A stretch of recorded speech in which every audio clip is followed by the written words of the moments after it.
SWTOR Marine, Sivun Patte Anpar.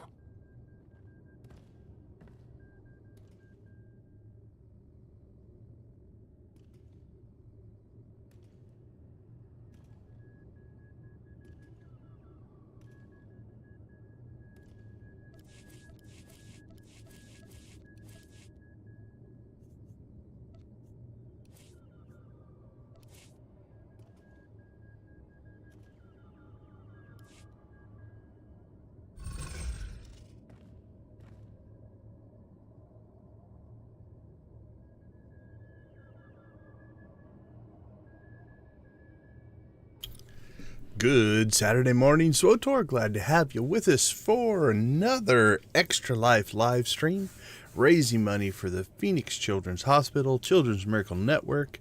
Thank you all for your support on this. Today we are going to run dailies until we get any viewer requests. I do like to cover any topics that you guys want to see. So if you have any questions, want to see any particular solo content, just throw it in the chat and I'll pivot the stream, and that's what we'll do. Yeah, I think we're going to see if we can make conquest for the entire guild. So conquest is a system that exists. You can do activities to give you conquest points. Each individual character has to get to 100,000 to make their individual conquest. In that, they get these rewards. Then if the guild hits a different level, depending on the type of planet you invaded, so, you know, this one is a 5 million for the large, medium is 2 million, small is 500,000. If the guild as a whole makes conquest, then each player who made their conquest total also gets these rewards. They get to pick one of these and these rewards. My guild is just me. Actually, I think my kids have some characters in it. So we're going to try to see if we can make conquest on at least one, if not both of our guilds. So we have one guild on the Imperial side. We can't hug Wookiees anymore. That event has ended. I don't think, anyway. We'll go look and see if we can, but yeah, that's linked to what's called the Life Day event. So it's their holiday event over the winter. But if we see a Wookiee, we'll try to hug it. Is there a hug emote? Let me look. Slash hug. Well, kinda. Okay, Debbie, just for you, though, I do believe... Where do we want to put this? Let's put it back here. I think I have...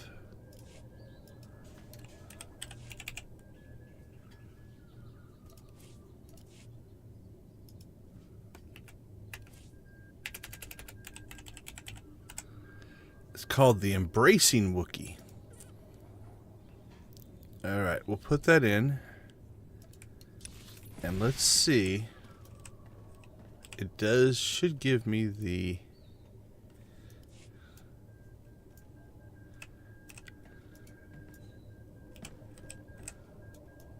Kind of a tiny Wookiee, but... There we go. There's a Wookiee hug for the morning. I don't think I can find any out in the wild, but we got one. We got one hugged. We'll just leave that one over there. Okay. Yeah, they run seasonal events. They run weekly events.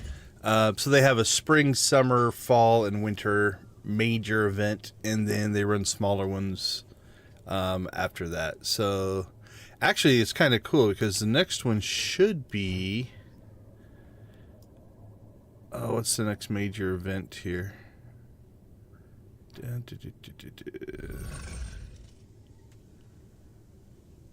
they are. The Abundance Festival.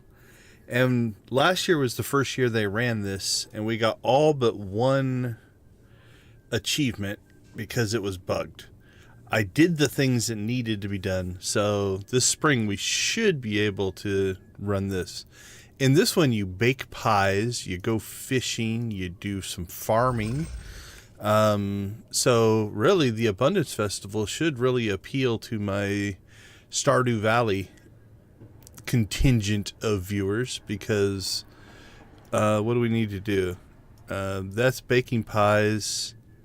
That is raising creatures and helping them that are injured. What's that one? That's dancing around a pole. Not that way. Planting crops. Going on an egg hunt. Getting seeds. Going fishing. All with a SWTOR twist, of course.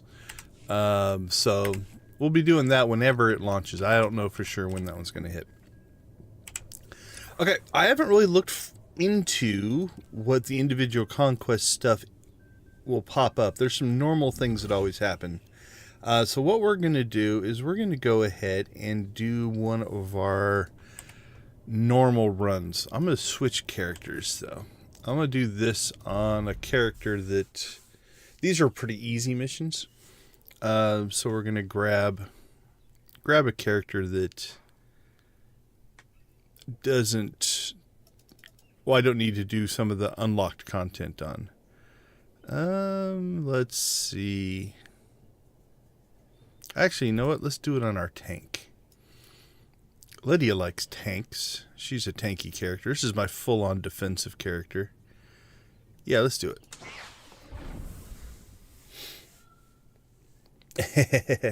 Think of it like, what is it called? The maypole? It's like a pole ribbon dance, which doesn't sound any better. But it's a big giant pole in the courtyard, and there's electronic ribbons and people are dancing around it. So it's very innocent. Very innocent. Okay, let's do our normal cycle. So what we're going to do is we're going to hit Coruscant, CZ-198, Ziost, and I don't think we'll need Rishi, but if we need Rishi, we'll hit Rishi.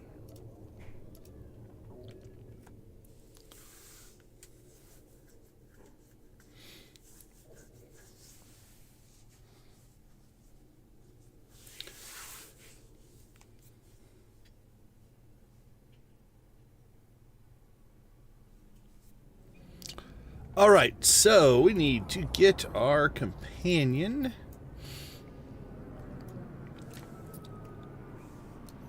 And we'll switch that one to heals. So we just grab all these missions. And then we're going to quick travel to each mission spot. Now this first one we're going to try to play in a very extreme way. We're going to try to do, like, we'll step in here. We're going to try to do every single enemy in here in one big fight. It's going to be our goal. We'll see if we pull it off.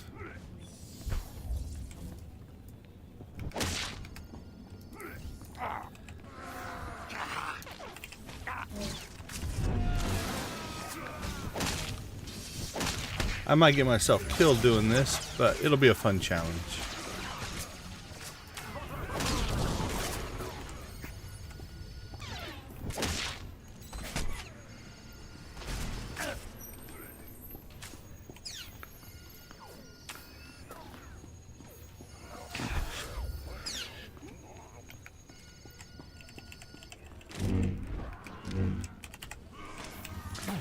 All right. So I think we've aggroed the entire instance. You can see on my map, we've got all kinds of crazy people following us. I'm gonna run over here, hide behind this box, turn our healer back on. Do a nice area taunt, turn on our reflections, and let's see what we can do.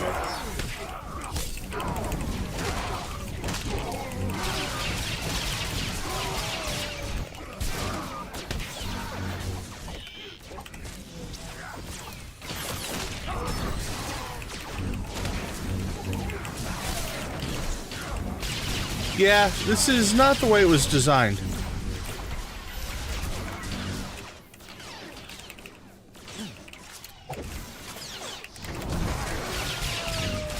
But, you know what?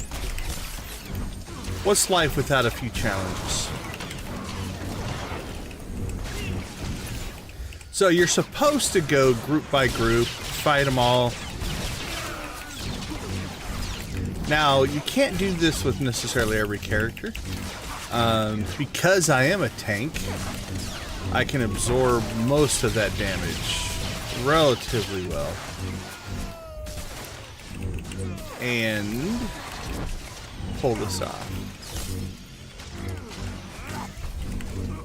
There we go. We did the entire encounter. Those are all loot. We also killed, I think, 31 enemies in that. Let's take a look. We got 25 and... yeah, 25 and 6 towards our next thing. So, okay, cool. Glad to see this is in here. This means we can pop that 82,000 onto a single character. All right, 1 down. 3 to go. We're going to go back to DPS here. Yeah, the big pillars are loot indicators, so it means that enemy actually has a some kind of loot if you click on it. We just basically rifled through their bodies and stole their stuff. You know, very Jedi-like thing to do. They weren't using it.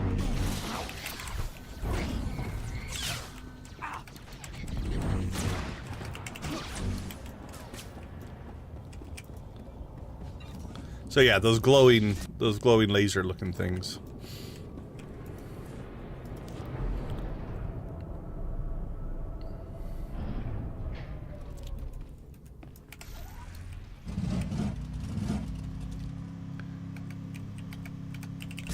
That's reasonable, right?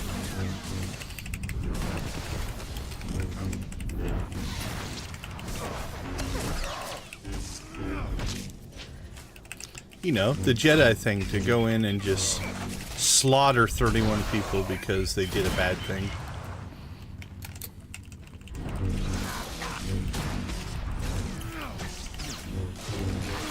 Now these guys, these are Imperial and Sith. They probably deserve it. Like that guy's probably done horrible atrocities.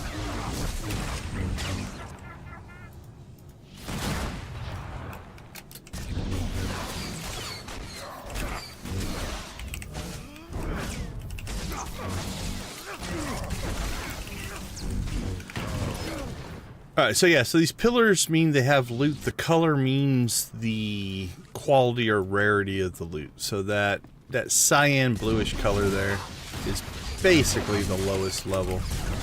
Then you can get green. I'll make that guy run back to us. Run back to your doom. Yep, that's low level as well.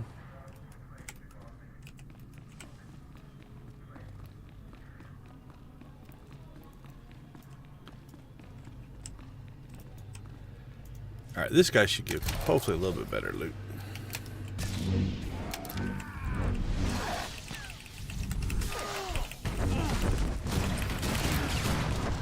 Let's see. Yeah, so the gold means some kind of special deal. In this case, it's going to be an astrogation computer, which was a mission item.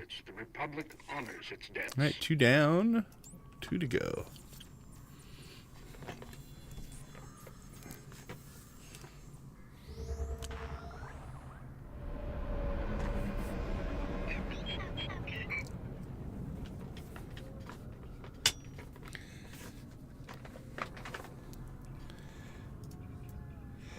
Yeah, you definitely have to kind of go through a little bit of suspension of disbelief. Now, these reprogrammed labor droids, like these guys took over this dude's business. You know, we're doing the, I don't want to say the Lord's work here, but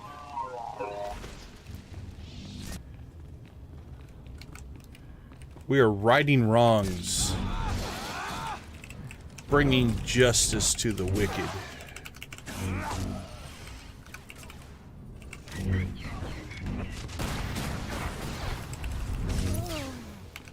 But it is kind of funny that... So this is how you tend to go. You go to encounter.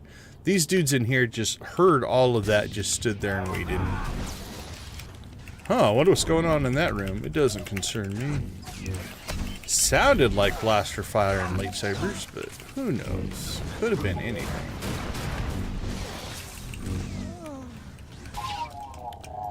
Now, we have run these enough times that we know exactly how many people we need to bring to justice. I'll turn my camera off for a second. You can see up here we've got a bonus mission to get 20 of them.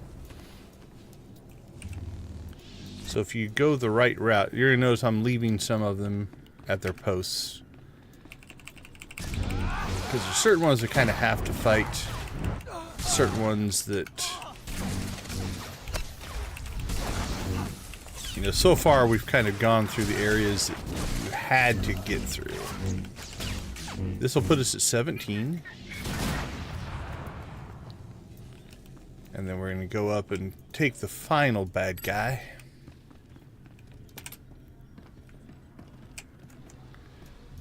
Quietly meditate on the elevator so that we're at peace before we go into slaughter mode here. And then there's 3 guys left up here. Where are you going? Come back here. Ha! My droid shot him in the back. And then that gets us our 20. Now on this one it says to leave the shop. You could run all the way back out. So that's where we came in. Right down there. But as long as you leave the instance, it doesn't care how you do it. So we're just going to leave.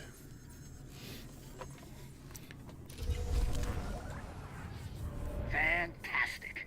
Now, I get a lawyer, embarrass the Senate if I have to, and Gonthor Industries will be back up in no time. Yeah, so the light beams indicate that there's something I can get from their bodies, essentially. That's the base color. This means it's some kind of a special thing. In this case, it's a mission item that I need, that clinic pass key. There's green. There is purple. So green's the next step up. There's a blue. So there's green, then blue, then purple. It's kind of your 3 quality levels that they categorize stuff in. So this is all junk. Now the other thing that is happening is I've got my settings set so I right click and it loots everything in the area. You could, I think if I hit shift, nope, oh there we go. You could open each one up individually and it will show you what you get, right? So in this case we got junk loot, that's just something you'll sell. We got credits, junk, and more credits. So, but normally I just right click and I've got my loot set to area loot. So it'll do anything within a particular range. So I don't have to go person by person and collect it all. So I just right click, grab it all. For efficiency. Alright, so that's the bonus mission done. Oh, I was going to try to leap to that guy, but Bessie did the work for us.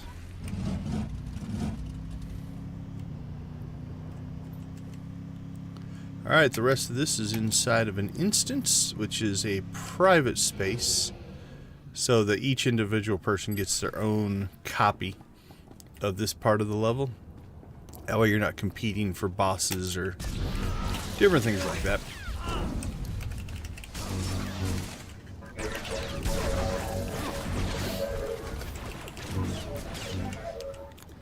On this one, we're shutting down an illegal clinic that is doing face-altering surgeries on criminals so they can get away from the law.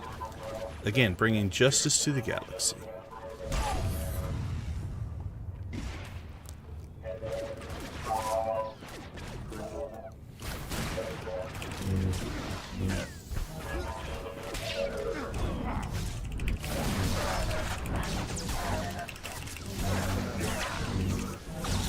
Join the righteous in the cult that we call the Jedi. Alright, so you can see a couple of yellows. We haven't gotten a lot of good loot today. Alright, let's see if we can pull this jump off. Ah, I hit the wrong key. Nope. I was going to try to leap across the whole gap to that guy, but messed it up.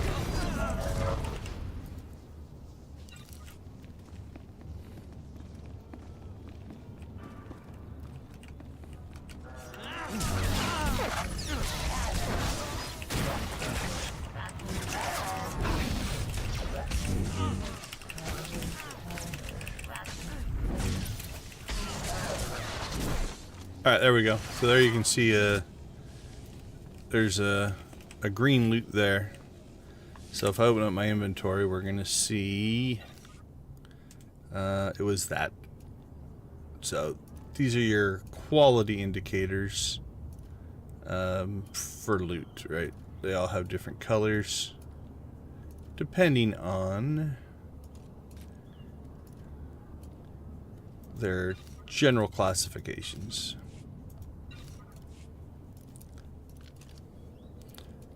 So those white ones are med packs. All these like light blue cyan ones are just basically you just sell those to vendors. These are pieces of gear of green quality. These are a kind of a currency almost. That's a mission that you can run, and these are companion gifts.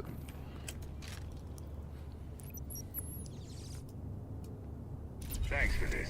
Closing that clinic's a big win for public security and for the people of Carson. Well, that's good. Alright. On to the next. What did that put us? Should put us just over 50. Yep, 52,000. We want to make sure we don't go over the edge of that one. Do I have that on? Yep, we're good to go there. Alright, CZ-198, here we come.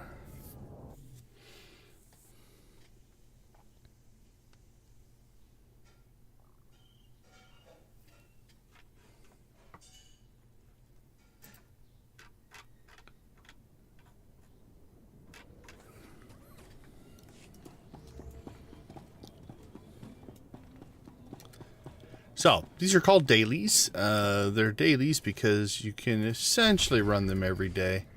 And then they'll have attached to them what's usually called a weekly, which is per character something that you run technically weekly, although the system has changed a little bit over the years.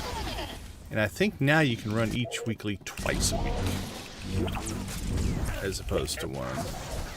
So if you look over again in my mission log here, you know, we've got each thing listed as a daily, right? We've got a heroic 2, which is technically made for 2 people, but very soloable. And then we got the weekly, which is just a compilation. Basically, it's just saying do all the dailies. If you do all the dailies in an area, then you get credit for the weekly, and that's how you gain all of your conquest.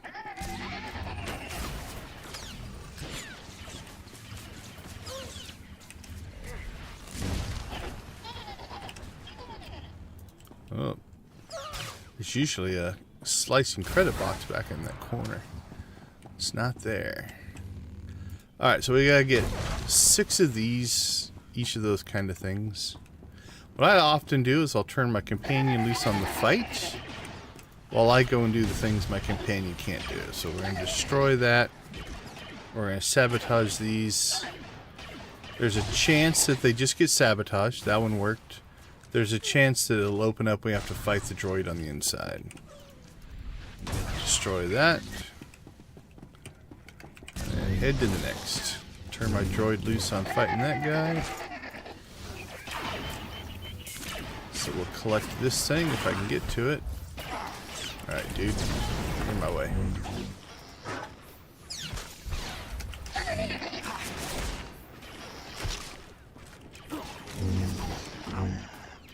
Bessie's taking some damage. Sabotage that. Sabotage this. And while we're doing all that, Our thing respawned over here. So a nice respawn there. Loot. Now the nice part is if you look down here, Bessie's health is really low. But if we go into speeder mode, when she comes back out, she'll be full health. And ready to fight some more. Alright, we didn't get one droid spawn. That's actually pretty good. Alright, 5 of these. 5 of these. Help in this fight. By the time we're done with this fight, the respawn should happen. There's that. Grab our 6th.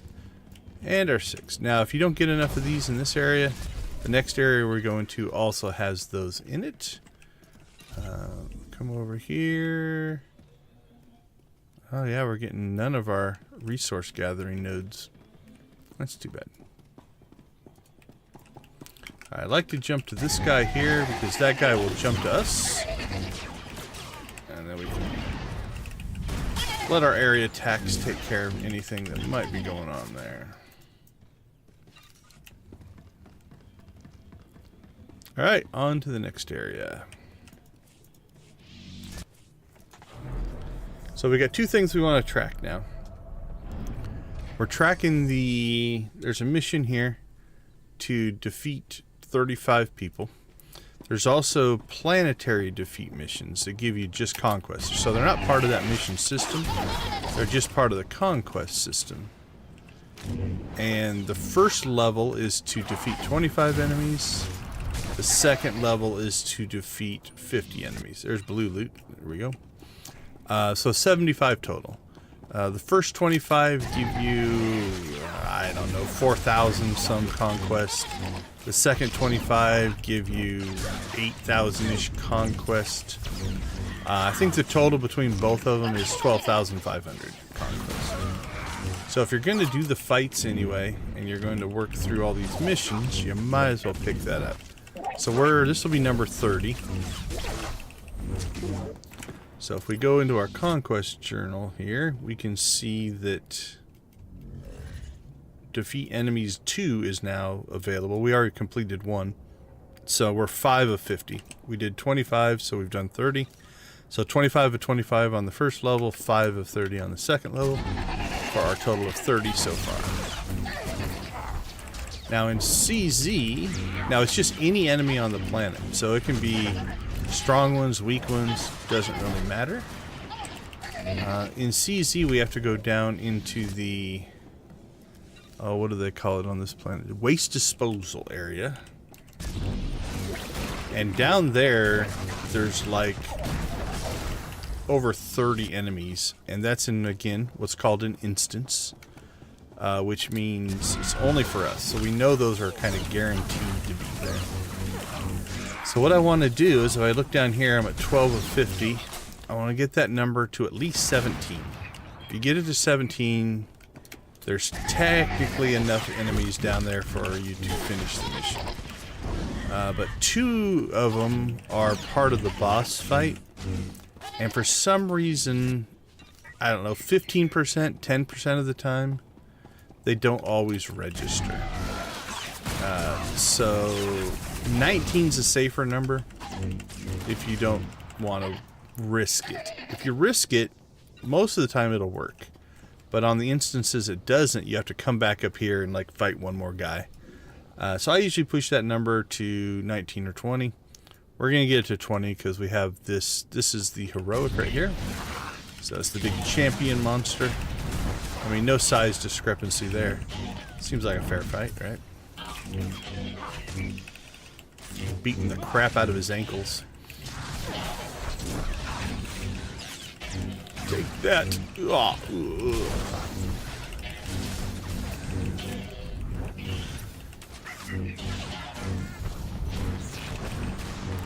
I stunned him. Look at that. He doesn't know what to do with himself. That also ticks our heroic here. We're 6 of 10 for that now. And so we did the same thing on Coruscant, right? We got 75 defeated enemies to get the planetary part of our total as well. Alright, so this will be the instance. You'll notice that we'll go through this little green portal. And so we're the only one that will be in this area now.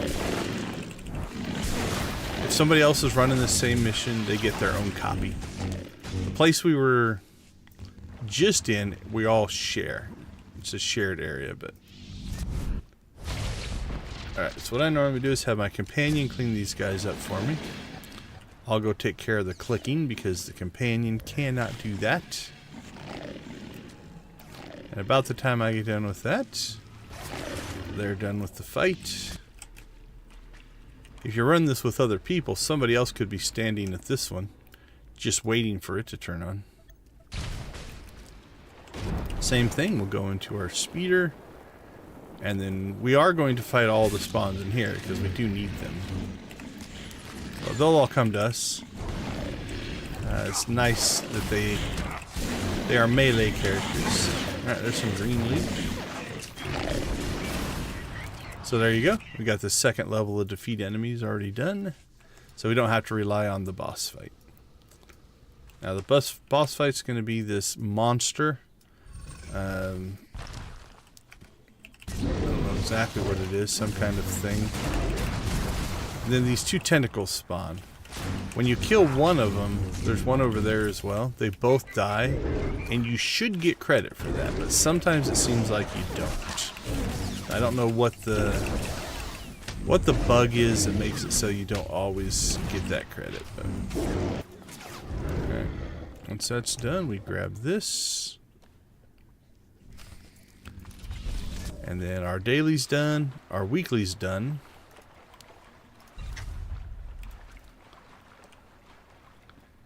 And then we are on to the next. We'll check our conquest here. We're at 90,000, so Zyos should be plenty. So let's go do Zyos, and then we'll save Rishi for another person. Now, you can run these missions on multiple characters. It's just you start to gain a little bit less.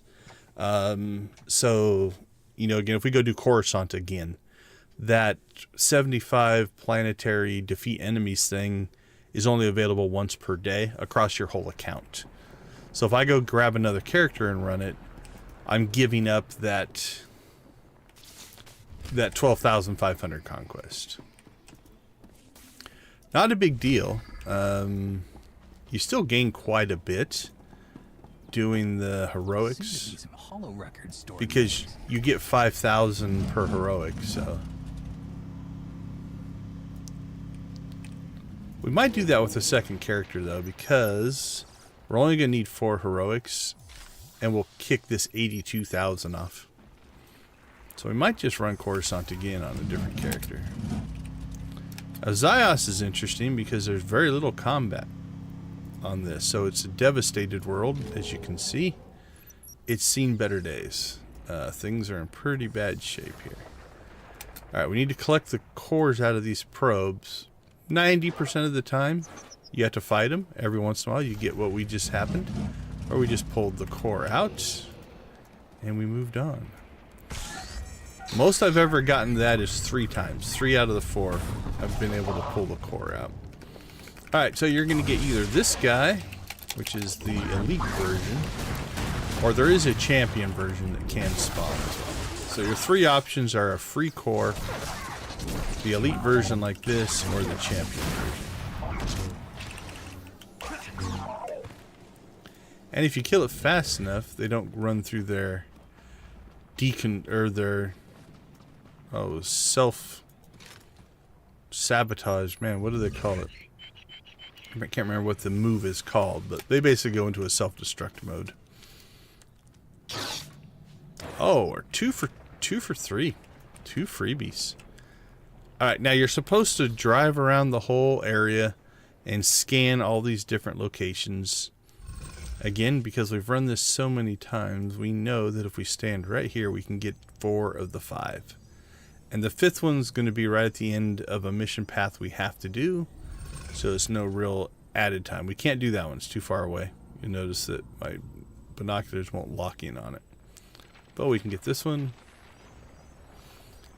So this is basically showing what was there before in Hollow and what befell these poor things as part of the destruction. Now this fourth one is going to be, from this angle, doesn't really work because we're scanning it from an angle we're not supposed to. So what's going on is actually behind the pillar there. You're going to see some, there we go, you see the hollow stuff. So it kind of takes away from it a little bit, but I've seen it many, many times, so we tend now to run these for speed and efficiency as opposed to the story that we've already seen. Alright, so if no one else has taken them, my fourth one will be right here. Alright, 2 fights and 2 freebies, we'll take it. And no champions, so champions aren't much harder. They're a little harder, but they take longer. If I can get the stun on it. There we go. I should have let it go into self-destruct mode so you guys could see it, but no biggie. Okay, that mission's done. We're going to keep getting the genetic material here. That one's done. Again, there's more of all of the stuff that we're doing along the way, so if you are running these and you don't get the ones that I got, that's fine. Alright, this one's kind of a special race the speeder mission. So we have to get on their special speeder. And then there'll be a little route that you have to follow. You don't necessarily have to hit the arrows directly, so as long as you're relatively close. I tend to cut the corners just so that it's a little quicker. You have to get close enough to these things to trigger the mission.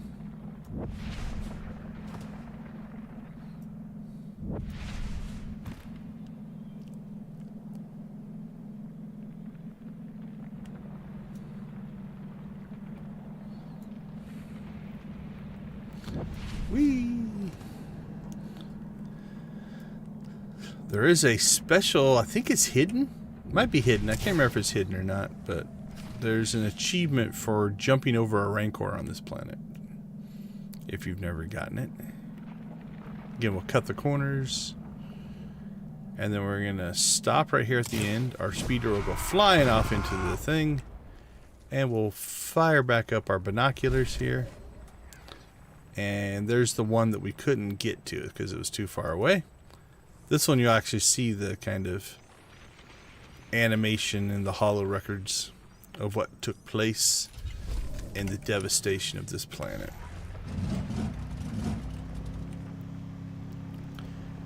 Now, you can see up in the upper right hand corner, I think you can see, yeah. We have 2 missions that we have completed. We could grab those.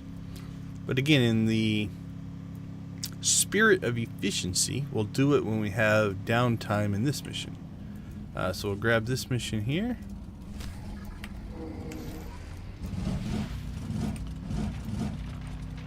That'll take us in here. We have to collect these power cells. I often call them batteries. They're like big giant batteries. Alright, we're going to plug one into this hollow droid here. Holographic reconstruction drone. And we're going to grab another one here. Shouldn't need it, but just in case we do. Then I'm going to finish a mission up here by clicking on the thing. It's going to open up our mission. Complete, complete, complete. As the droid now has booted up, this is now ready to go. So our timing's pretty tight there, but we can usually get it done. Kyler, my friend, how you been? Hope things are going well. It is SWTOR Saturday. I've been doing SWTOR Saturday streams for, is it 4 years now? 4 or 5? I'd have to go back and look and see. I think it was a game day.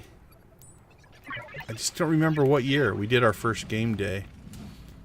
But yeah, SWTOR has become my go-to for Saturday streams. I've debated changing the game. I'm waiting. Like, there's no new content for me to do. At least solo content. There's a couple of multiplayer things that I haven't done, but I finished all the achievements and dynamic encounters. So yeah, I'm just kind of waiting. Whee! Alright, so here we're going to make our droid again. Our droid's going to attack, pull aggro away from us, so that we can do this, and then the holo droid will finish his work while we fight this guy. There you go, you can see his battery's running out, but we got through it in time. Well, that's good to hear. Not good to hear that you were in a bad way, but that it is improving. Alright, in the spirit of doing things as fast as we can, we are not going to leave this instance. We're just going to fall down into this pit, which technically, I guess, killed us. We made a lot of noise. Because if you look down that way, that's where we just came from. So instead of driving out of the whole instance and all the way to that point, we just basically spawn. We don't quick travel on this planet because the quick travel takes us up to a space station and then you have to come all the way back down. This is about the fastest that you can get to this last part to turn in the mission. Now, what are we talking about, the differences in those three ways? We could have walked out, and we could have quick traveled, and we could have done it our way. I think I've timed out each one. You're talking like 3 to 5 seconds difference between them all. It's not a huge deal, but again, we're always looking for the most efficient way.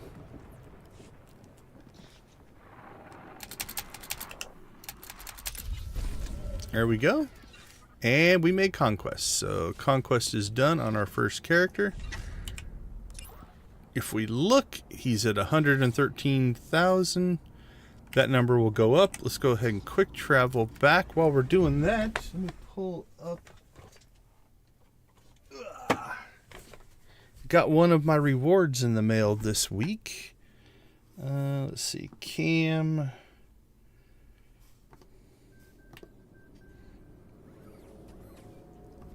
There we go. So they sent me my extra life controller. So there we have that now. That's our new thing for our loot shelf. Pretty cool looking, actually. Customized extra life logos and stuff on it. Back's actually pretty clean, but yeah, it's pretty cool. I plugged it in. It works. It's a real working controller. So I don't know how much I'm going to use it. It's most likely just going to sit on the shelf, much like there's a keyboard up there, right? That's kind of hard to tell, but that thing in the center is actually a keyboard. But let's see, where do we go? We need to go to the upper right corner, right? Let's go up there. Okay, there we go. So yeah, I'll probably try it out, but mostly it's probably just going to live on the shelf.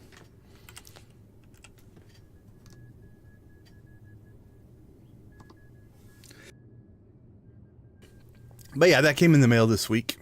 And then I'll get some other stuff from Phoenix Children's. And I haven't got my 4th medal yet either, so I'm going to have to do a rearrange on the shelf, I believe, in the coming weeks when that stuff all comes in. Alright, we'll repair our stuff. So Debbie, we were talking earlier about our loot levels, right? So if we look here, you can see I've got this button. So this is considered junk loot. You know, it's there for flavor, but it has no purpose other than to sell. That's its sole purpose. So there is a button here on the vendor. I can just say sell junk, and it sells off all the stuff that's basically just made to be sold. That's what we have left are reputation items. So there's a whole reputation system in the game. So if I go here, go to reputation, we can see that somewhere in here will be the stuff for CZ. I don't remember which one it's called. I've completed it, so I can't use these items anymore. So same thing, we're just going to sell those. I don't need the med packs, so we'll sell those. This stuff we're going to deconstruct for its core components. We could also sell those for credits. So if you need the credits, those are all worth 600, 700. You could do that. But we get tech fragments and conquest accommodations. That's what we chase. The rest of the stuff I'm actually going to keep. So what we're going to do here is we'll put it into storage. So these are for, in one of the expansions, you can unlock bonuses and perks for your base commanders. So we have like 1100, 1000, 1100. We got plenty of those. Then these are all gifts for companions to raise their level. And then this is a mission that if you have the archaeology companion missions, you can actually use. I don't, and I don't care, so we're just going to sell it. Looks like they're selling for 600 to $1 million. These prices are actually a little bit cheap. So we're going to go right in the middle there. We'll sell ours for 750,000. We won't undercut anybody. We sold something there as well. There we go. So that is our first character done. Now if we look, his 113,000 conquest translated to 130,000 towards the guild, because we get a 15% bonus on that. Okay, let's go ahead and we're going to switch characters here. While I'm switching characters, we'll take a quick break and we'll be back to, I think we'll get this heroic here. We'll just grab a character, we'll run Coruscant again, that'll give us 4 more heroics, and that should be enough to make conquest on a second character. Alright, I'll be right back.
Okay, welcome back.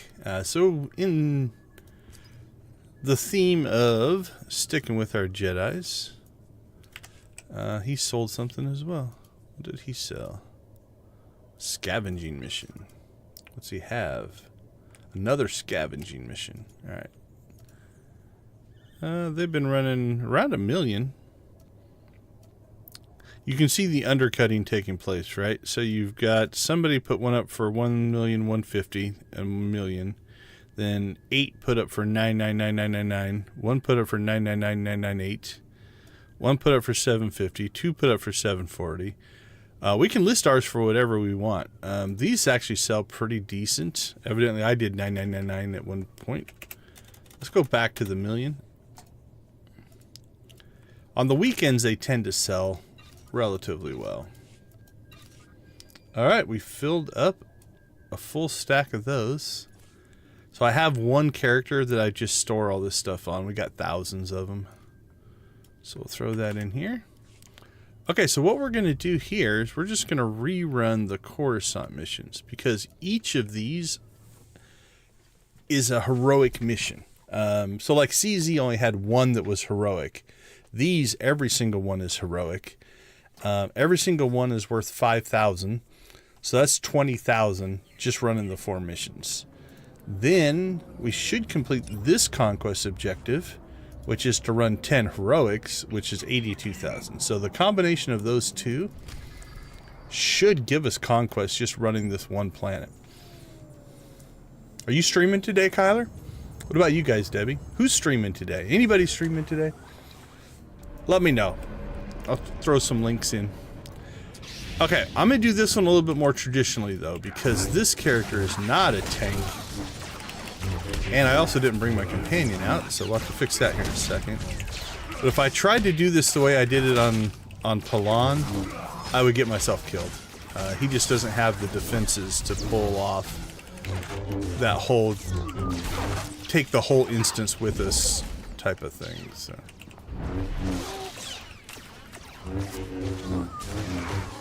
Alright, there we go. Unfortunately, once you're in combat, you can't bring out your companions, so.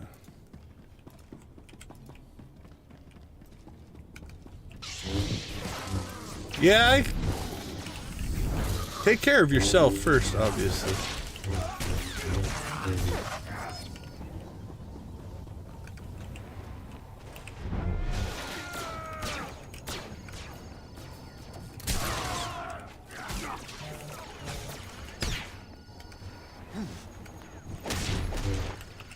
There we go. We've pulled some aggro here, though.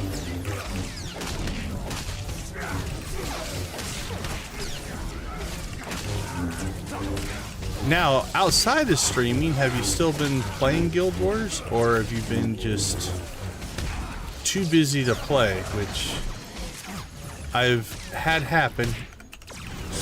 Sucks, but it is a reality of life sometimes.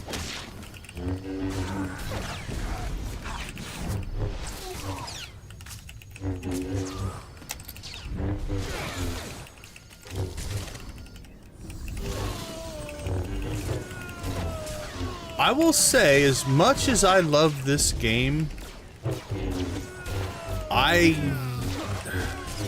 if I was trying to stream every day like I am and only doing SWTOR, I don't know that I could keep it up.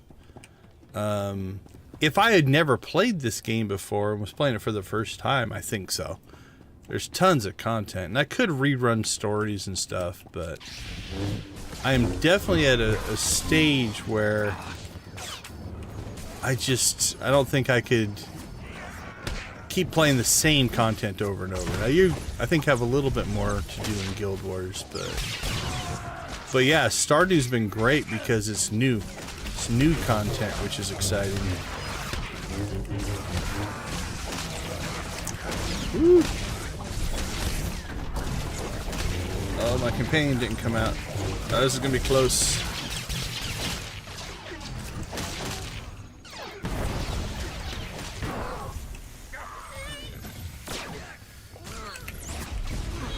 Wow, we got by the skin of our teeth on that one.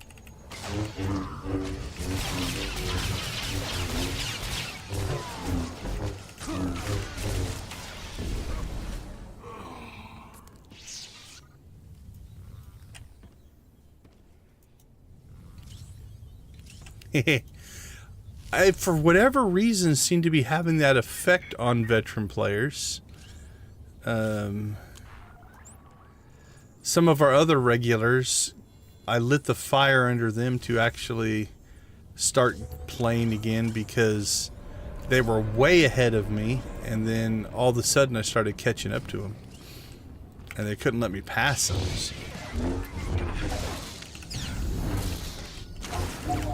Which farm did you pick?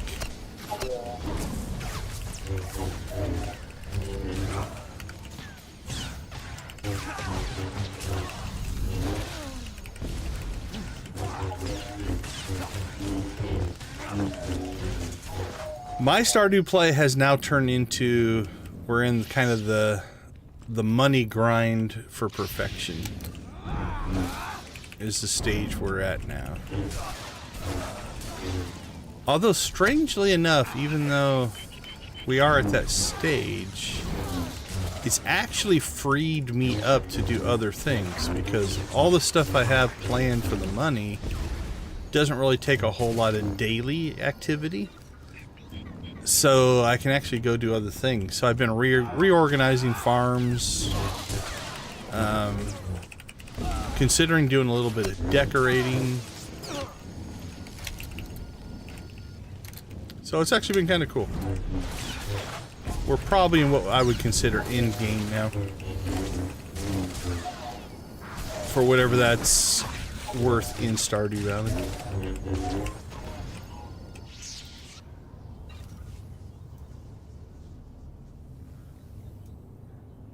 Oh, cool. I've actually thought about doing that one. I'm already trying to figure out, because I'm in year 5. I just started year 5. And I'm going to hit perfection at some point in year 5. I don't know exactly when it's going to be. I'm going to say probably fall, although it's going a little bit quicker than I thought it would. At that point, the achievement-driven gamer in me is going to have to figure out what it wants to do, because we've done everything. So I don't know yet. I've thought about doing a Joja Mart playthrough. So doing that instead of the community center. For a couple of reasons. There's an achievement for it in Steam, so that would drive me. But also to play a completely different way, right? Like, the reason I thought about the Meadows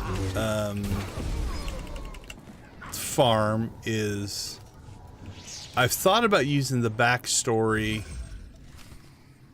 of, okay, while there is the actual story in the game, I'm using that as a cover story. And my cover is I'm actually in league with Joja Mart. And given this opportunity with a family connection to the valley, I'm working with them to go and basically spread the corporation's agenda. So I'll open up basically an animal mill, which is horrible to say, but just mostly raise animals for money, and then not care about any of the people in the town.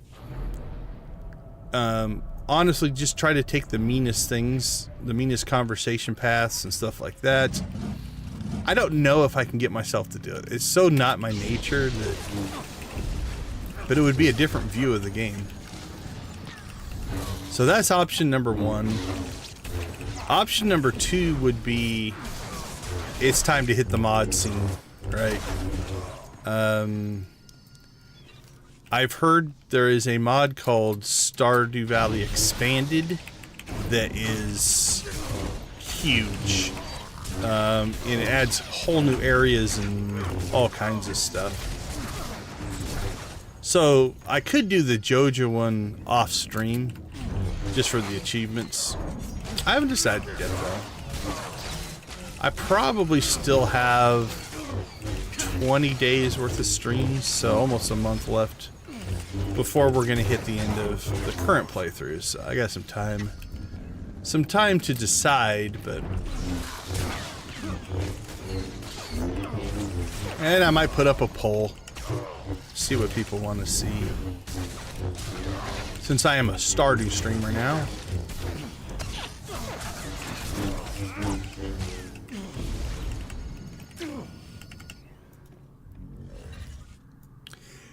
Yeah, I'm pretty fortunate on that front. It's like I've talked to people that went through the transition. I started playing in 1.6, really. I mean, I don't count my previous hour of play to have any kind of meaning. But I went completely vanilla. It's the original farm. Yeah, I wanted as close to the core original experiences as I could get. glad it's done. Okay, I owe you one. so we're at 9 of So 10. with these credits, the Republic honors its debts. And we already have 19,000. So when we drop this 82, we're going to get another 5. We should blow right past conquest.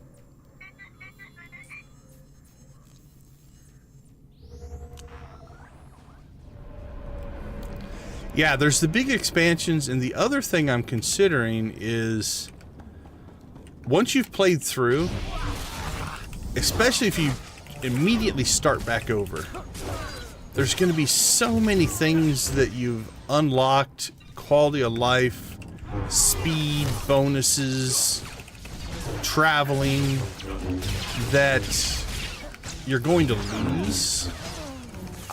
I think it's going to be a little bit frustrating, right? Not that I don't mind the proverbial grind.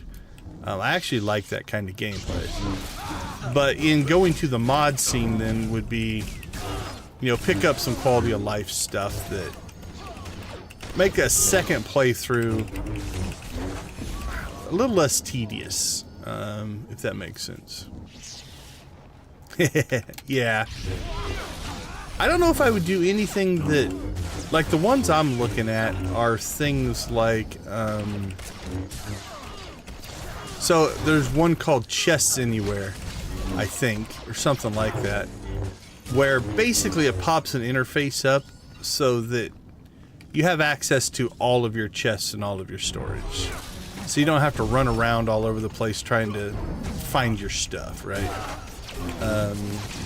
There's one that automates production, kind of like I did with my hoppers. So basically, the way I understand it, you put a chest up of source materials, you put the device, so whether it's like the cheese press or the mayo maker or a keg or whatever it happens to be, and then you put another chest that is the output hopper. And so you just load up the input hopper, it processes the stuff, and when it's done, it puts it in the output hopper and then loads the next one in. So you're not doing the day-to-day stuff. I've got a lot of my current farms set up that way with the in-game versions of that, but it's not as powerful. I don't know what the name of the mod is. There's one that will put the portraits of the NPCs at their location so you can see where all the NPCs are. So you don't have to go looking for them all the time. That's the kind of stuff I look up on the wiki. Like, okay, where is, you know, Robin supposed to be right now? So I just put it in the end game. That looked interesting.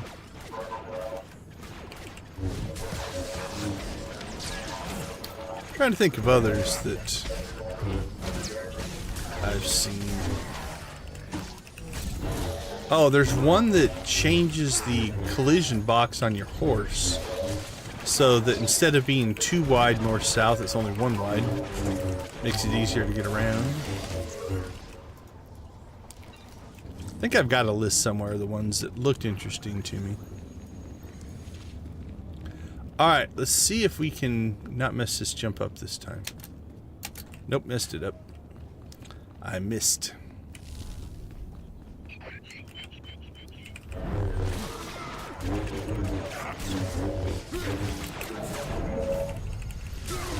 Yeah, for sure, right? Like, well, especially if you don't even have tackle or anything yet to modify it.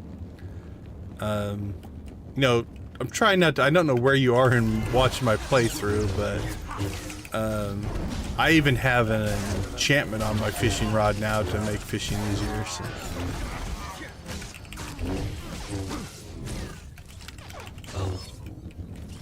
I have a whole stream that I just called Fisherama. We fished, I think, every day, well, at least Monday through Friday on that. I can't remember if we fished on Saturday or Sunday or not. Thanks for this. Closing that clinic's a big win for Republic security and for the people of Carson. There we go. So we made conquest just running this one planet. Coincidentally, 113 is pretty close to what we were on the other character. Now you'll see this is a UI bug. Oh, there, it just updated. You see that the number hadn't updated yet. 139.05 and 139.72. That's pretty close. Yeah, I tried to avoid that as much as I could for the first year or two, as I was just letting the game. I looked up some things. What I would normally do is look up things if I wasn't sure. Like, I had heard, people say like, oh, be careful. You only get one of this item, or don't get rid of this item, or things like that. And so I was a little paranoid that I was accidentally going to like sell something that I needed or things like that. So one of the only things I really looked up in the early game were like, okay, I got this item. I have no idea what it is. Is it a super rare item, or is it something that is only, there's different levels of rarity, but is it a one of a kind? Because I didn't want to mess up any of those. So that was kind of what I did in year one. Year two, I started to, if I had experienced something already, then I was like, okay, I understand how this works. Now I'm going to go for a little more efficiency. Year three, I broke out the spreadsheets. Year four, we finished pretty much all of the perfection stuff. And then year five, we've got one more perfection item left. So, okay, that gives us 2 that have made conquest. Let's see, what should we do next? We could do some of like how about a Yavin Rishi run? All right, I'm going to go find a character that I think can do Yavin and Rishi. Maybe I should have saved Palan for that, but we'll see what we have access to. All right, let's take a quick break. I'm going to go dig up another character, and I'm going to see if Yavin and Rishi are enough to make conquest. I will be right back.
All right, welcome back, everyone. As a reminder, we do play SWTOR every Saturday for a charity called Extra Life. You can find a link in the chat or the description down below to my personal profile page where you can donate. All of your money goes to the Children's Miracle Network hospitals. In my case, I picked my local hospital, Phoenix Children's. So very much appreciated. If you can't donate, that's fine. Like, share, subscribe, help the channel. Sharing the link. That link is operational 24/7, so not just while I'm streaming. So if you know somebody who likes to give to great causes, share my link with them, and they can donate even if they don't watch the stream, or encourage them to watch the stream. We'd love to have them. Okay, so what I think we're going to do is Yavin and Rishi were part of the same expansion. So let's do Yavin, and then we should be able to do Rishi back to back and see if they are enough to make conquest or not.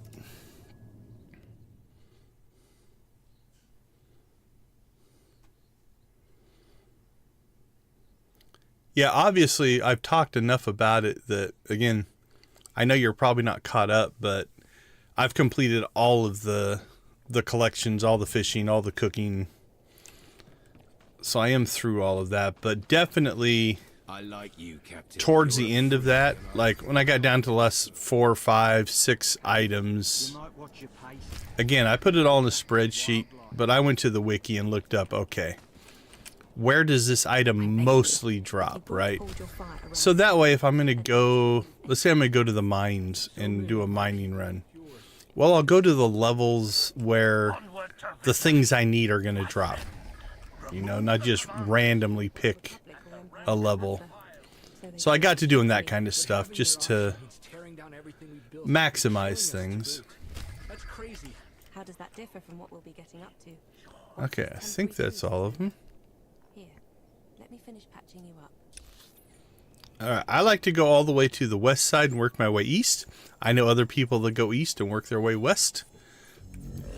I don't know that there's a huge speed difference. You'll be well ahead of me. I was so slow on the community center. I think it was the summer of year 3 before I finished it. Mostly because I wasn't smart enough to catch a certain fish. For my regulars, they'll be like, yeah, we know about your pufferfish struggles. I got so, I don't want to say desperate, but desperate, that I wanted to complete that so bad. And I knew it wouldn't happen until the summer. I got to go into the traveling cart every time it was around because there was an off chance that I might have the pufferfish that I needed. I never did get it. That's the other route. I don't know if I want to go. Like, I think enough people do what I'm about to say that there's no value in me doing it. But the other thing would be to try to do, okay, let's take what we've learned in the game, take my systems planning enjoyment that I get, and essentially do a how fast can we get to perfection run, right? You know, get the community center done in the first year, fly through some of the content. I don't know. Don't know if I want to do that or not.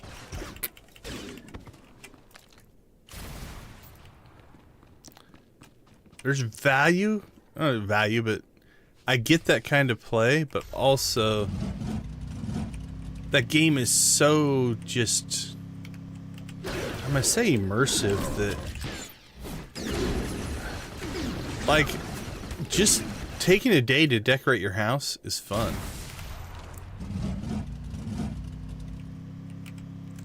Yeah, I was just so naive to the game systems that I wasn't even thinking about seasons and I need to make sure I have this done by a certain season and stuff like that. I was just going with the flow in those early versions. So I definitely was not efficient at all. Criminally inefficient in some cases. But it was fun.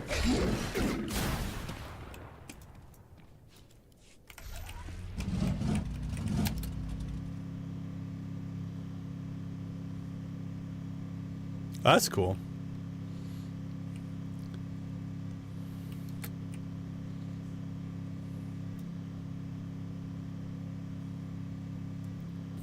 Oh, right. We're going to go ahead and grab the quest here. Because on the way in to finish the quest that we're on, we can get the prereqs of this quest done. So, got to kill these stone rays. There's a spawn right here.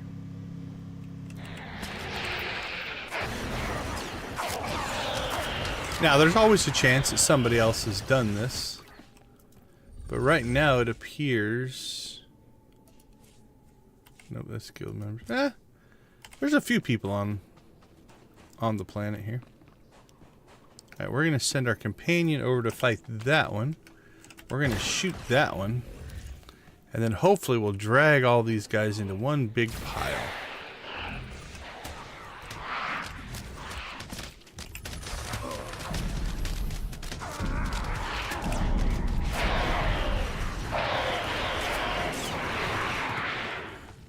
Stone Ray Eradication.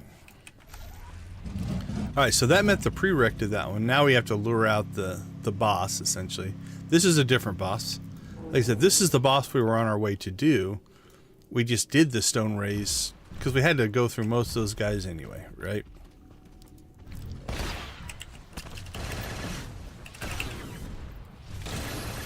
Yeah, I finally discovered bait. It took me long enough. Made some of the events way easier.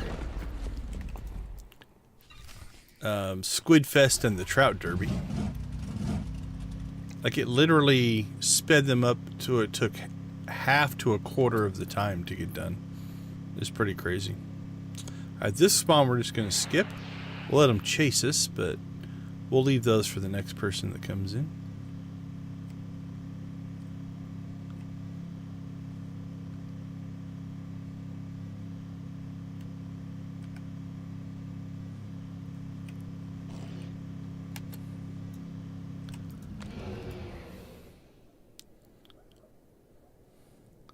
So this is the Stone Ray boss that we just unlocked, essentially.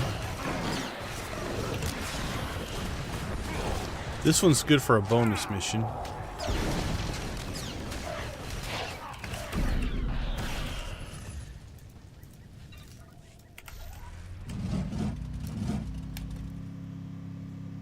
Yeah, those harder fish, especially early on, are definitely beasts to catch. The wildlife is under control for now. You'll have room to maneuver.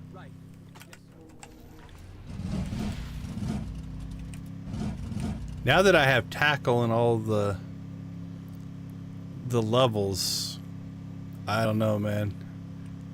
Going back to level 1 fishing with low level equipment sounds brutal.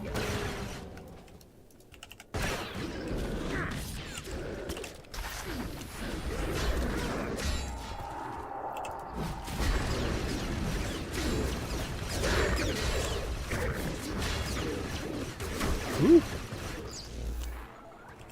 We took some damage on that one. Alright, let's put... Oops. Put our companion into heal mode for a little while. Give us some help. Oh, man, I messed that one up. Alright, so I forgot to... That would have done the bonus mission if I had the mission. But I forgot to grab the mission. So we get to do all that again. So gathering all those up like that should give you credit for the bonus mission. There's more in there, but definitely hurt our efficiency a little bit. Freaks killed my buddies. They're not killing anymore. They were gonna kill us. I don't know how. I don't even know why. Because you're human. They were gonna kill us. I don't know how. Probably I deserve don't it. even know why. You saved my life. This We were is dead. like their And home. you... Thank you. Alright, let's try this again.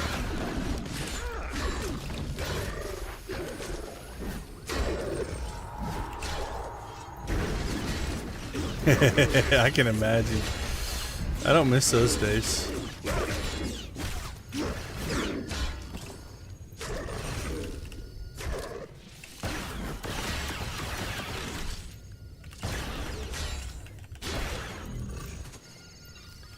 Yeah, get that fishing skill up as fast as you can.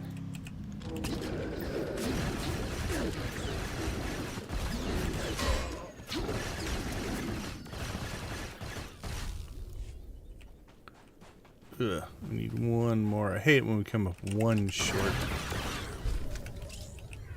Rarely do you get a spawn of one.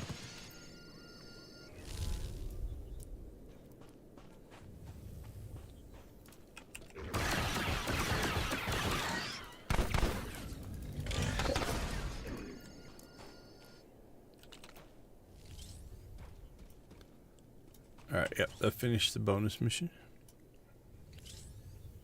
They were gonna kill us. I don't know how.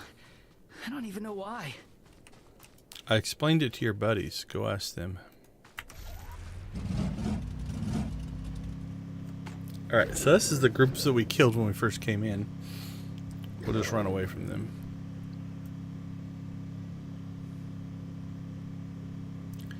Yeah, if you stick with it, I think. Get that skill up and then... My playthrough, I mostly kept things relatively even. Like, most of my skills were usually within a point of each other as we went through.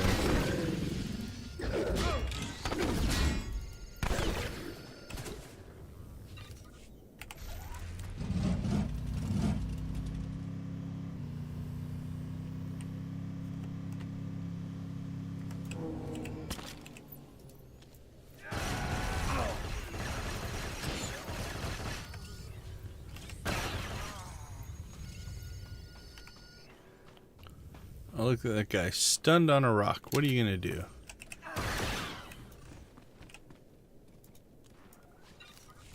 Nancy! Yavin? You're a Yavin fan, huh? I like Yavin. The Yavin dailies actually are pretty good. So we did Coruscant, CZ, and Ziost on Character 1, made Conquest.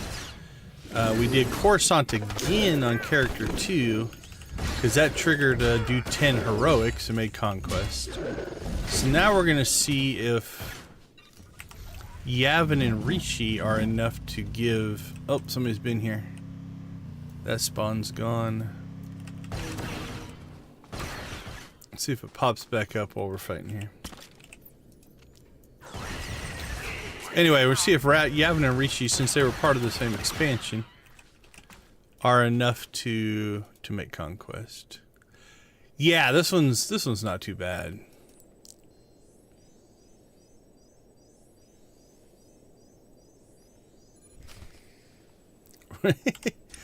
Resources, huh?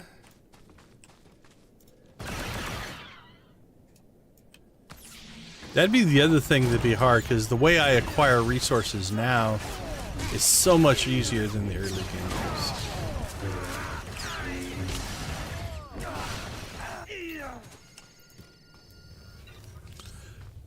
Okay, Nancy, so I got a kick out of... I'm watching a video about Peggy Sue's Diner, and a certain someone comes upon a shelf full of Star Wars toys and stuff and starts talking about how much they love Star Wars. Made me smile.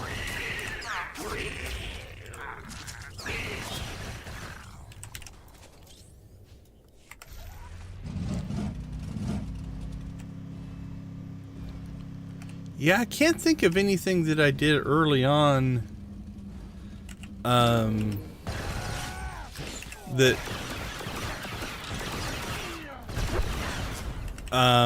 made my resource collection easier or harder.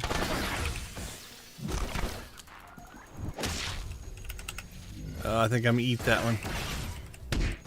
Yep.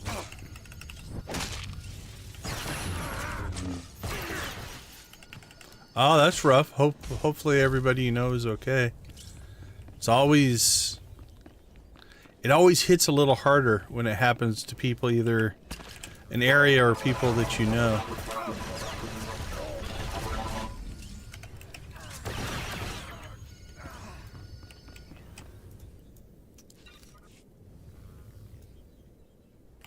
Yeah, the Elvis display was pretty cool as well. Like the Elvis display was like almost like something you would see out of a movie. You go into a place like that and it's like, of course they're gonna have a whole Elvis area.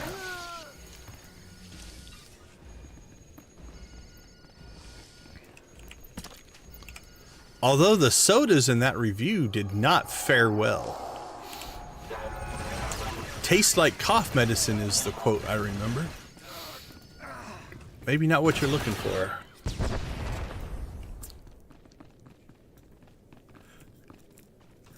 Can't say I'm an Elvis fanatic, but I do love his music. So. I like a lot of things though from older eras, right? Like Elvis, I love the Beatles, which are all, you know, I'm on the older side, but it's a little before my actual time. I'm a product of 80s music.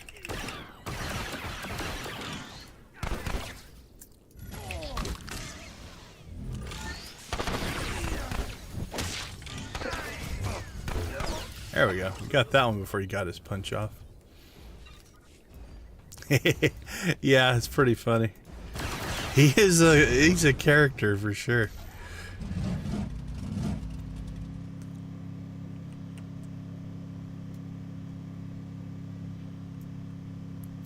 Yep, that's when I grew up. Grew up in the 80s.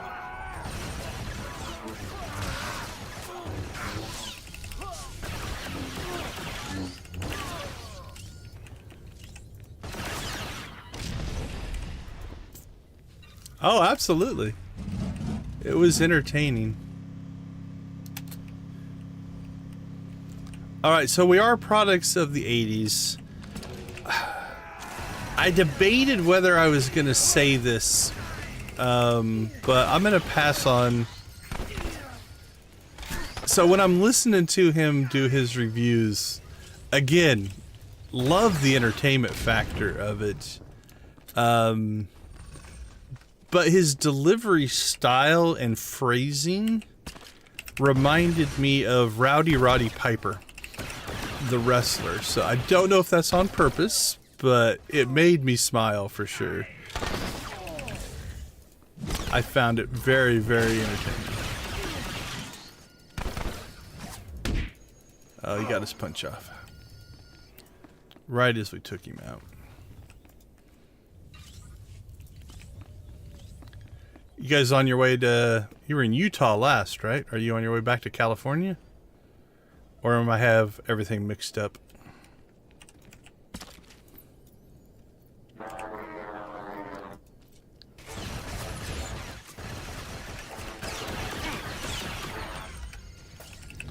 So you're off your mandatory rest, huh? Get to go forward. Now you said, I think in the video, I think I watched your watch video. You've only been driving since what, 2019? Yeah, that's like I was listening to it for a while, and there's just like there's something familiar about this, and it took me a while, but that's the reference I came up with. Yeah. But yeah, if you've been driving since 2019, you've probably never driven without the electronic logbooks and stuff.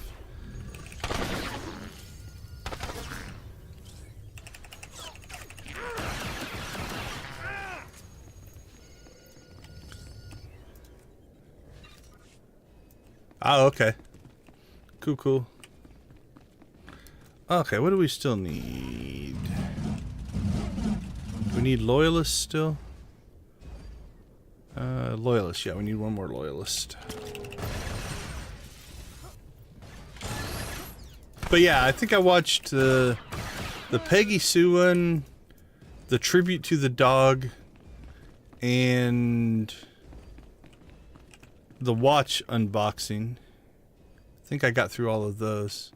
Somebody else must be here, because some of my spawns aren't here. Alright, what do we need? 2 more supplies. 2 more droids. And a whole bunch of followers. Alright, we'll work our way back around.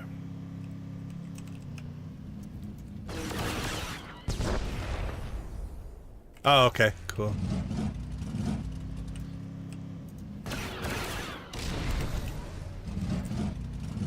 Well, like I said, it was entertaining. Lots of personality and character.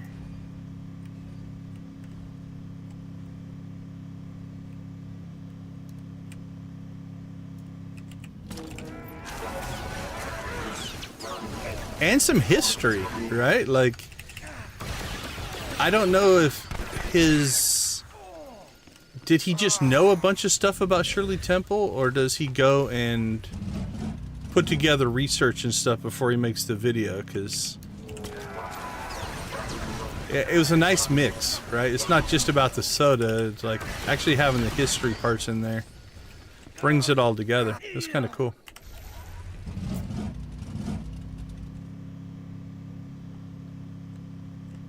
Alright, what do we still need? We need 7 lurkers. Oh, we still need 6. Yeah, we're competing for spawns, so we're falling a little bit behind here. Alright, this will help.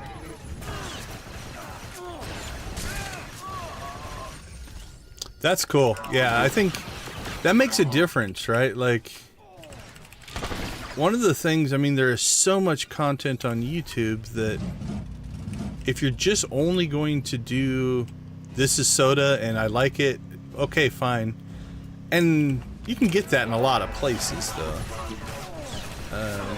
But actually digging into the background a little bit and stuff. Another follower we have, Drakia, does SWTOR videos. And he's got 2 series he does right now. He does his main playthrough, and what he would always do is he'd do the same thing. He would go and look up a whole bunch of lore, not necessarily even about what he's, you know, playing, but just on some character or some era, and present that during the down slow times of his SWTOR streams. And it was cool, right? You know, you can tell he put the work in. And then his latest playthrough, he's actually doing a poetry, where he writes poetry linked to the things that are happening within the story of the character he's playing. And it's like, you know what? That kind of stuff is cool. It's not just about, okay, sure, you can watch me play SWTOR, you guys can watch me play SWTOR or Stardew. But having something, he beat me to it. We'll have to wait. We'll go next. But yeah, given something else, you know, is pretty awesome.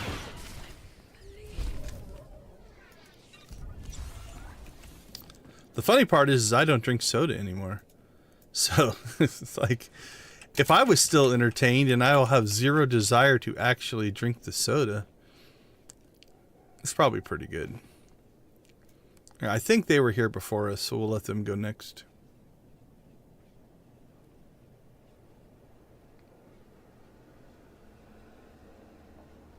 Yeah, I went back through like the video list and was kind of looking.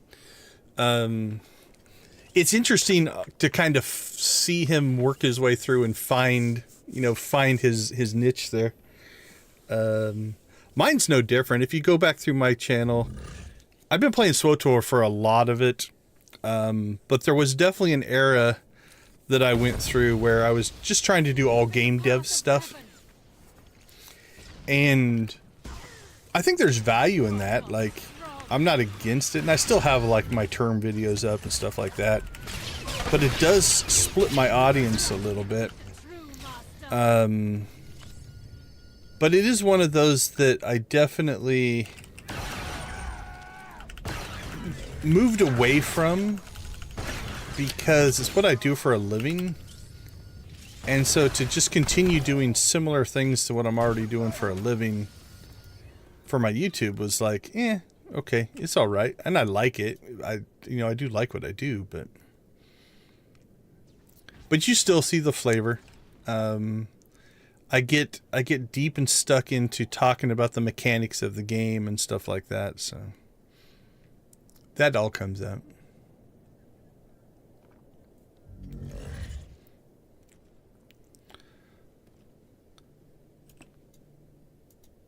Oh, did I get credit for that? I might have gotten credit for it. Okay, I guess I did. I didn't have to click on the thingy. Wasn't paying attention. All right, let's go get ourselves some lurkers. And it seems to fit. Like, you guys, since you guys travel, finding those little hole-in-the-wall places that might have some kind of a weird soda or something like that, definitely a good use of your opportunity. Alright, this will finish up the lurkers.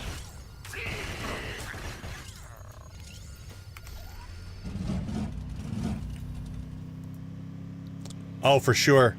The Shadow Revan expansion, I don't know if you played, how long you've played, or if you played since launch, but yeah, the Shadow Revan stuff was almost like those moments that give you goosebumps when things happen. Yeah, there's some good moments in that expansion for sure. I think from a story standpoint and from obviously a tie back to Revan, that's very powerful. Some of the best storytelling I think they've done were in Eternal Throne and Fallen Empire. Those expansions were very well put together. The downside is it gets away from the individual character stories, but the dev in me completely understands why they did that. The fan player in me would have been like, oh man, if you only could have kept up the content pace that you were doing, which was unsustainable. That was one of my worries, you know, when the game first launched. I was like, holy cow, there is no way they are going to be able to maintain that amount of content, and that's what ended up happening. But I don't, like I said, I think it's good content. Yeah, McKeb's not many people. I don't care for McKeb. I don't like Iocath. Just the general overall of Iocath doesn't do anything for me.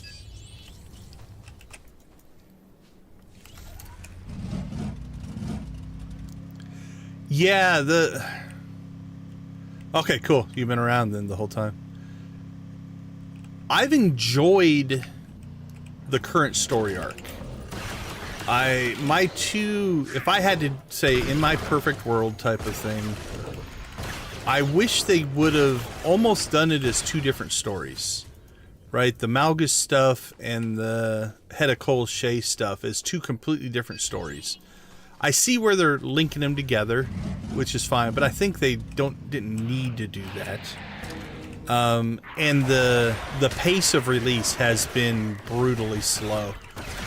You know, like if they would have released, let's say, a Malgus story that's similar to what they're doing right now, as a full-on expansion, kind of like they did Fallen Empire and Eternal Throne, and then released, you know, and let's say they did that 1 year, and then released the Hedda Cole Shay stuff as a full-on expansion the next year, we would have actually probably gotten through it all faster than what we're doing this trickle version that they're doing. So I'm kind of in that spot right now. Like I think I said it in the Stardew streams.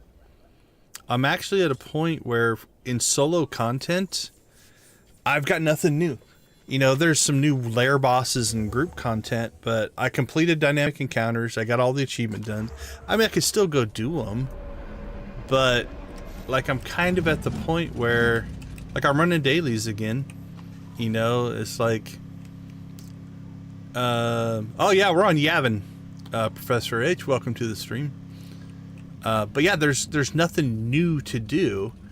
In a weird way, when they made the announcement in the fall that they were delaying the 7.6 story, I know a lot of people were disappointed, myself included. I would have liked to have done the story, but I was almost a little bit excited in that they were going to split the story and dynamic encounters into two little mini expansions, which means when I got dynamic encounters done, hopefully the story would be coming out and I'd be able to move on to that as a separate piece of content. And that will still happen. Unfortunately, it's not out yet, and I've already burnt through the dynamic encounters, so. And I don't play a ton. Like in the old days, I would have gone through that content so much faster.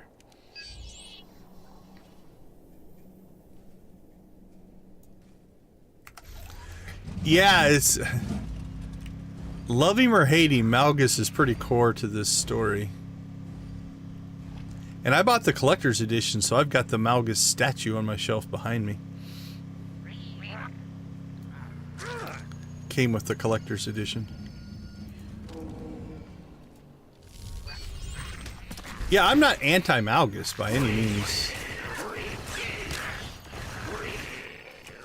Alright, that should be everything. Return, return, speak, return, return. Yep. Alright, let's go ahead and head back to base. Yeah, when I say finished, it just means I got all of the achievements done. I mean, I am still missing a couple of things. Like, I need to, and this isn't stream material, so it's probably something I just need to do on the side. Like, I haven't gotten the kitten drop out of the 3 missions that will give that.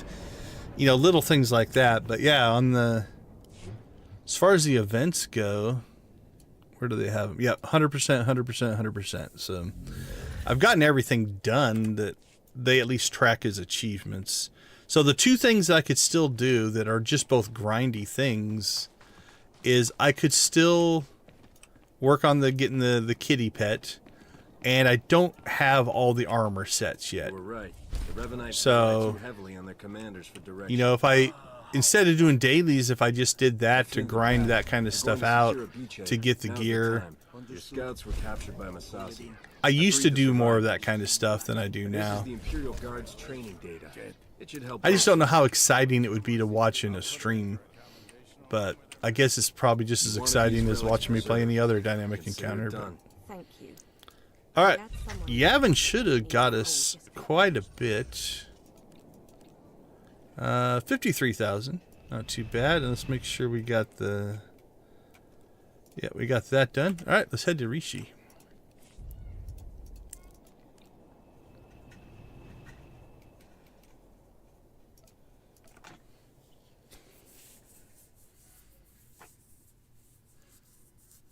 Yeah, I got both of the mounts that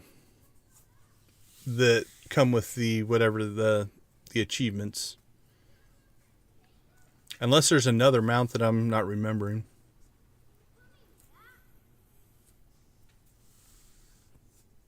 Oh, congratulations. I haven't done ops stuff in years. I used to run with some groups, but just life and busy and stuff like that, quit doing it. Like, I used to tank for a group. We were average, you know, we were doing mid-tier stuff. And then had to step away from that. And they kept running. I was still in the guild, you know. They kept running, and then what do we need? Nova Blades. And then they sucked me back in at some point, but I only came back with the agreement that I could be DPS. I didn't have time to be a raid leader. I didn't have time to tank. I just wanted to take my big gun and shoot people. And so they pulled me back in, and so I did it for a while. But then again, that group kind of dissolved. I don't know if these guys count or not. I don't think so. Nope. And then I haven't really done a ton of op stuff since. Last time I did operations, and this was a riot. I really enjoyed it.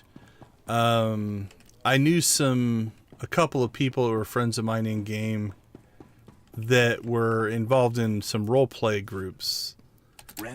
And what they would do is, you know, most of the role players use the game as a platform to role play.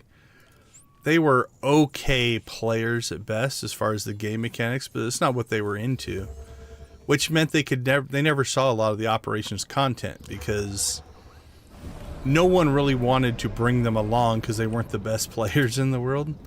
But when they put the story mode versions in, we actually put a group together and took role players through the operations so they could at least see the story parts of them. So I brought my DPS. One of my friends, she was a healer, and so she stayed on to heal. And then her boyfriend almost always played DPS, but had always wanted to try tanking, but was in a similar situation where he could never find a group that would tolerate his learning curve.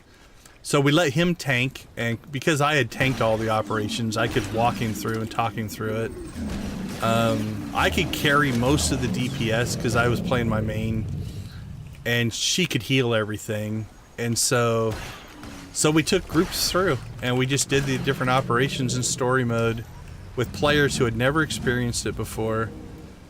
And it was refreshing. It was refreshing to hear their perspective and get to relive the newness of the operations through their eyes.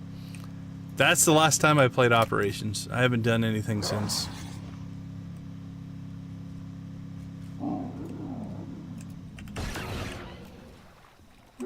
Yeah, so I've got both of the speeders.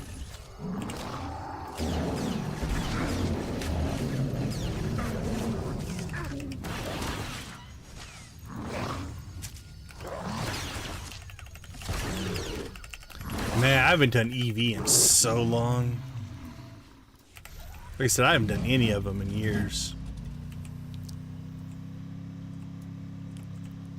And it's by my choice. You know, it's not anything wrong with the content. It's just between my schedule, my life, and I do want to stream as well. And not every group wants you necessarily streaming them. So it's one of those that I just kind of drifted out of operations group content. Getting a small group together and doing like flashpoints and uprisings again could be fun. But again, I've gotten a lot of that would be grindy. If I was going to do flashpoints again, it'd mostly be for achievements. Gear makes a difference when you're getting into master mode stuff, for sure.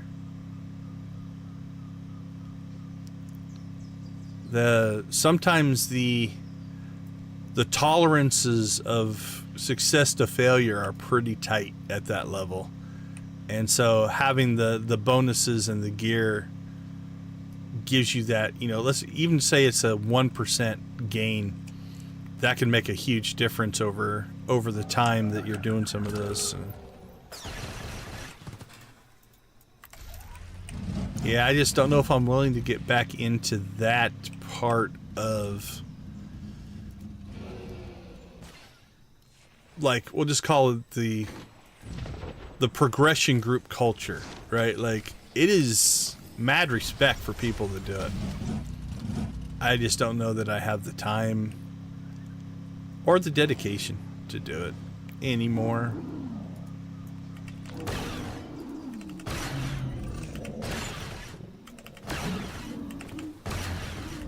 Do you have a guild that you play with? If you're doing that kind of stuff.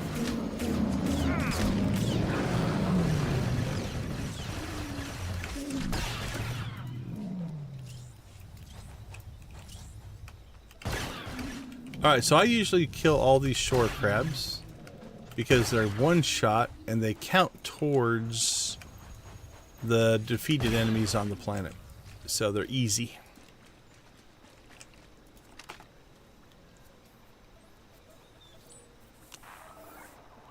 Okay, cool.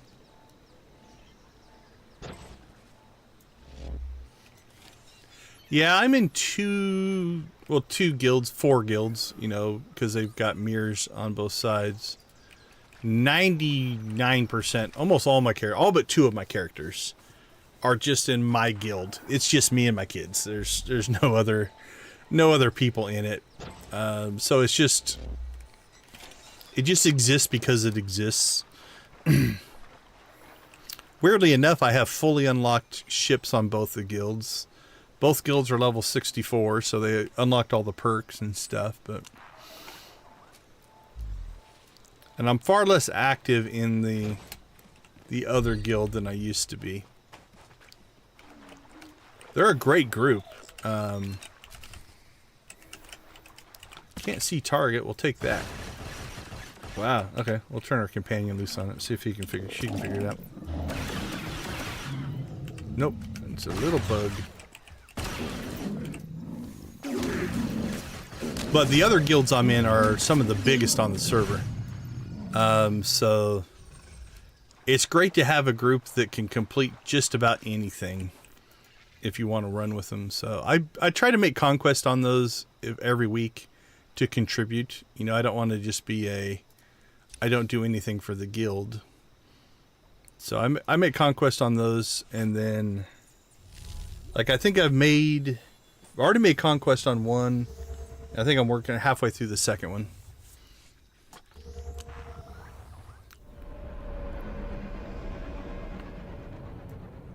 Alright, we still need Nova Blades. Let's go outside and see if we can get that same spawn that we already did.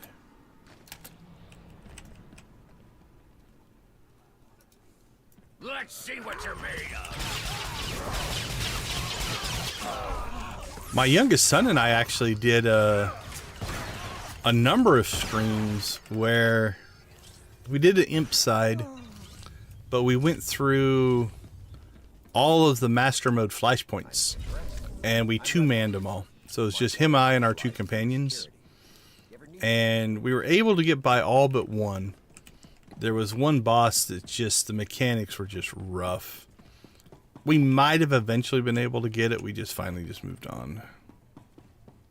Yeah, it was a lot of fun. Getting kind of popular with the local dregs. We even got the bonus bosses, I think, on most of them, which bonus bosses can be tough fights. I don't think we got them all, but I think we got most of them. Okay, let's head to the north. There were some challenges, though, for sure. Some of those mechanics are not companion friendly. Companions are kind of stupid sometimes.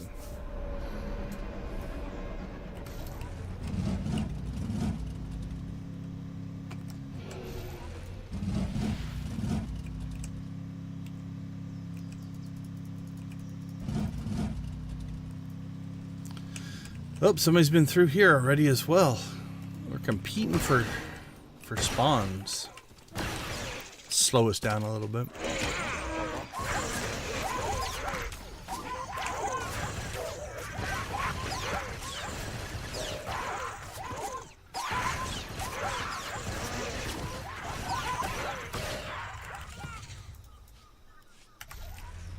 Alright, well, there's usually a spawn right there. There's usually a spawn right there.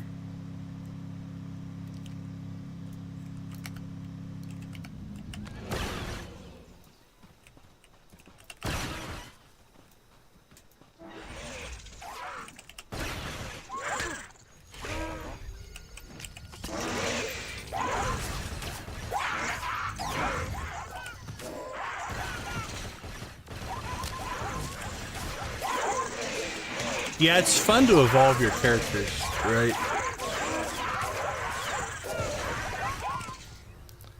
And actually see in progression as well, both in the character skill gear side. There's usually a spawn there, there's usually a spawn there. Alright, this one's still here, so maybe they finally got what they needed. But also your own skill set.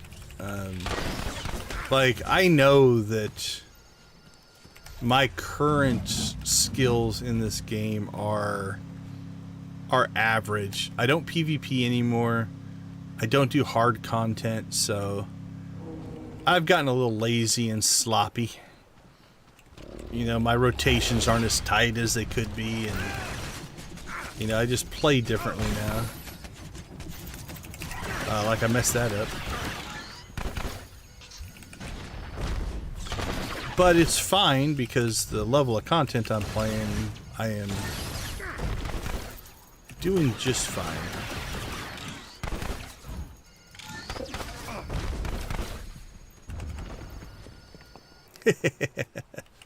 That's funny. When the Dark versus Light event was taking place, let's check. I need to make sure we've got the... Where are we at here? 45. Okay. When the Dark versus Light event was taking place, one of the achievements was to basically take every class from 0 to maximum level again. If you already had maximum levels, they didn't count. And so, yeah, we were grinding through those. And same two people, actually, that I was talking about earlier. The three of us actually built one of our characters in that event. Got him to the point where they could do flashpoints. And then we just flashpoint leveled them all the way to the max level. So I think that character still is sitting on like chapter 1, or I might have eventually finished it off later. I can't remember, but yeah, for the longest time I had this character who was max level, had everything in the game, yet had barely got their ship, right? Like it was pretty funny.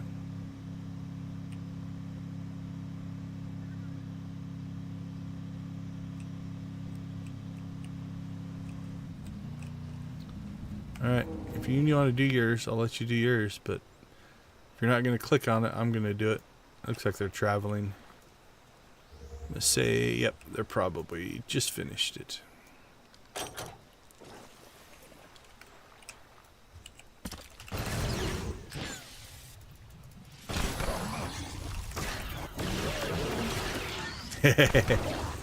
Yeah, there were some of those that were rough. Now, have you ever gone through all of those missions on the master mode level? Like there's the 3 different levels in the chapters. So there's the normal, the veteran, and the master. The masters of these are brutal. Across the board, they're brutal. Yeah, it is... like, in the master mode versions of the chapters, there's sometimes where the trash fights will have me burning through my cooldowns and my defensives and stuff like that. They are difficult for sure. I believe, if I remember right, there's one fight here that I couldn't get by. I soloed everything but one. And there was one that was just... I got close a couple of times, but it was just absolutely insane. And so I finally brought a friend in. She was a healer, just to help me get by it. Because I spent hours and hours and hours trying to get it done. And again, I got close a couple of times, but then your companion would do something stupid, and it's just like... Rishi is dead. Oh, you bring most excellent news. But yeah, I don't know of any need to do the master modes. It was just another challenge to do. Kind of like the arena, whatever it's called. I don't know if you've ever done that. The Slayers 3 have been bested. Oh, what's it called? The glory of the Spawn Nebula are yours. A good game until next year. Fallen Empire. Eternal Championship. That's what I'm thinking of. There's a couple of achievements in here that are just... Let's see. These are all the individual bosses. 5 rounds, 10 rounds.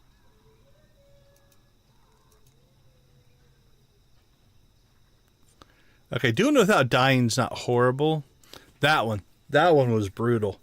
Complete all 10 rounds of mayhem at the arena grand without the aid of a group and in under 15 minutes. I don't know what this is like now, because I did this quite a while ago. Actually, I did this in 2017, so yeah, quite a while ago.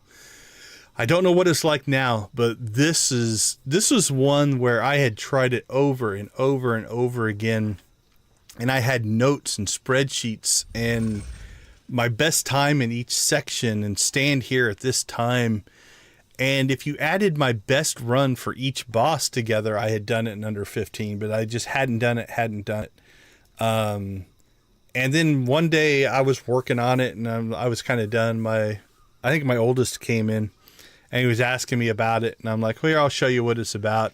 And basically just wasn't paying attention and just started running through the bosses. Like, I knew the boss fights relatively well at that point. and realized, I think I got to the 6th or 7th boss and realized, like, holy cow, I'm on pace here, right? Like, and actually beat it with him hanging out with me. And I think half the reason was I just relaxed and enjoyed it and wasn't so tense and intense on trying to beat it that I didn't make any mistakes. I also took some huge risks in that run because it's like it doesn't really matter, and they paid off. So yeah, that one was pretty brutal. Trying to get through that in 15 minutes.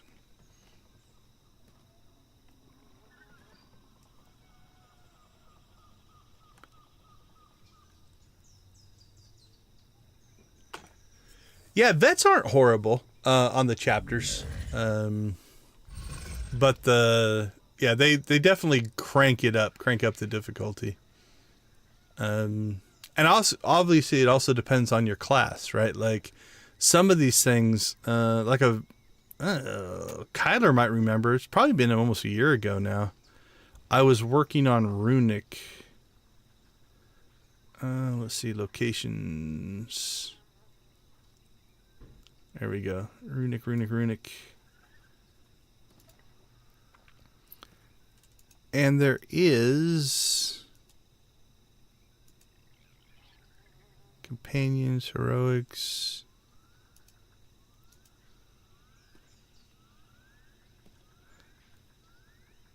I don't know. I thought there was a don't skip leg day. There it is. Defeated a powerful enemy in the Beast Pit on Runic, demonstrating mastery over raid bosses. This is kind of like a hidden world boss. You have to find stuff in the world and go there.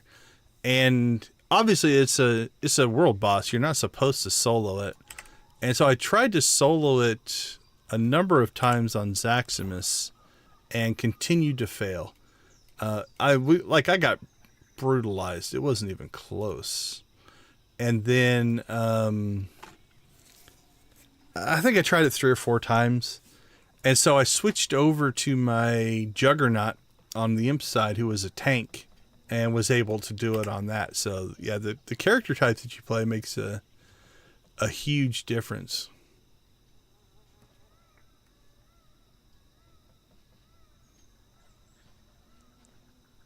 I like 4X. 4X is one of my favorite companions.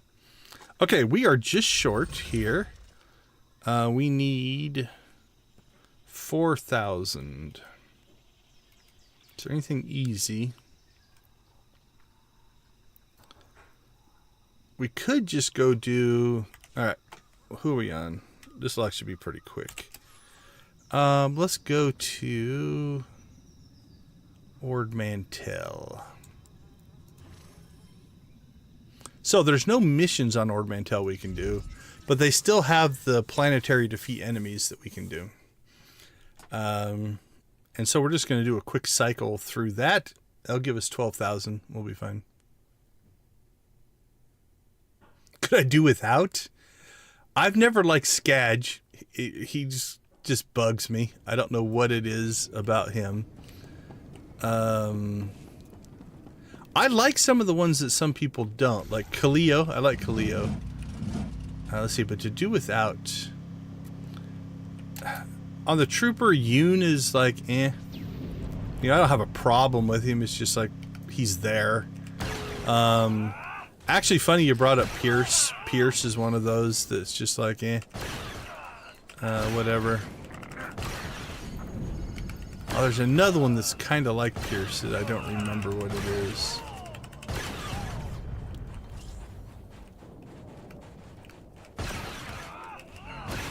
But Skadge is the one that's just like, eh. I don't really like him at all.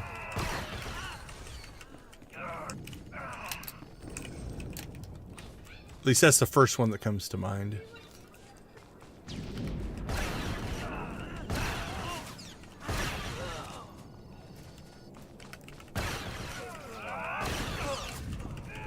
Yeah, Keston's Landing is actually a lot of fun. We did... Okay, there we go. So we just popped the... Yeah, we just hit 100,000. Probably because... Where's Ord Mantell? Yep, we got the 25 defeat enemies, so... Let's go ahead and go down there and get our loot. See how much of this I can grab without pulling aggro. I think we're going to pull aggro on these guys.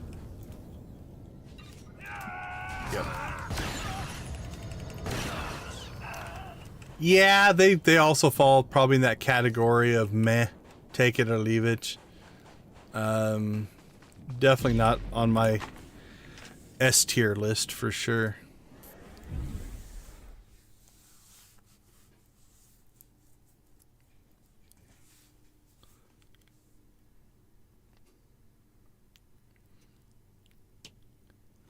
Let's take a look here, because they also all blur together after a while.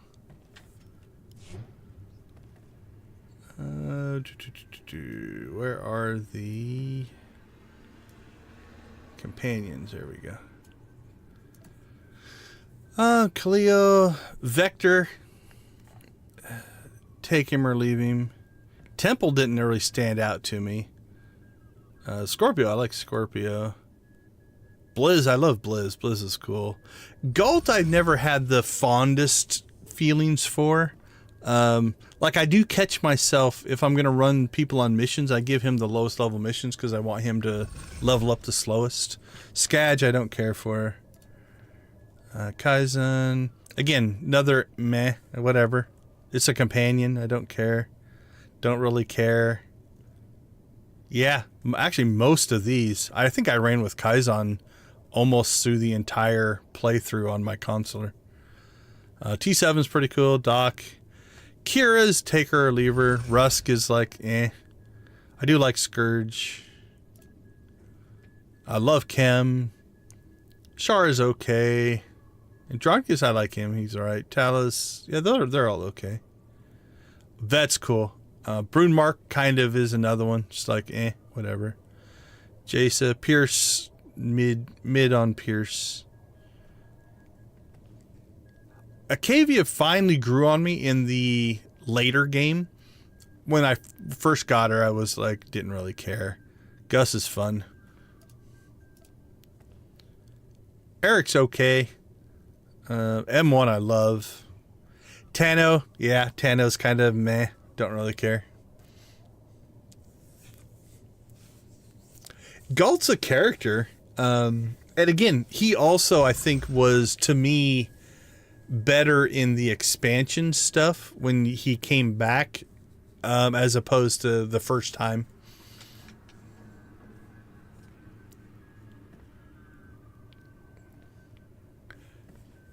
Yeah, I run almost everything with Bessie now. The only thing I kind of switch up is I have Zoom on Zax, and Zoom is a great healer. Her heals are just a little bit different, and they hit really, really hard. And for some of the boss fights, that's pretty big. So, okay, let's see. We now are 3 in, 130, 130, and 115. Let's clean up this guy's inventory. See how bad it is. Sell the junk. Open that, store that, store that. Sell it, sell, sell, sell. Wow, we did not get a lot of gear on that run.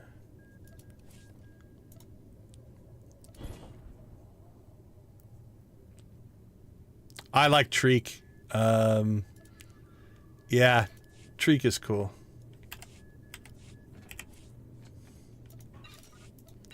Well, I suppose, yeah, we didn't even get into some of the...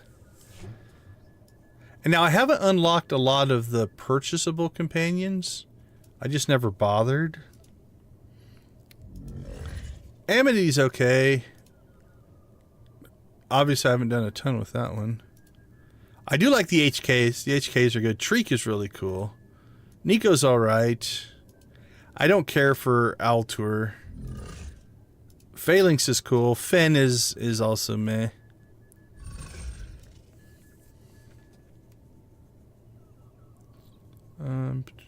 Anything in general? Yeah, I don't see anything. All right, let's get this stuff in storage.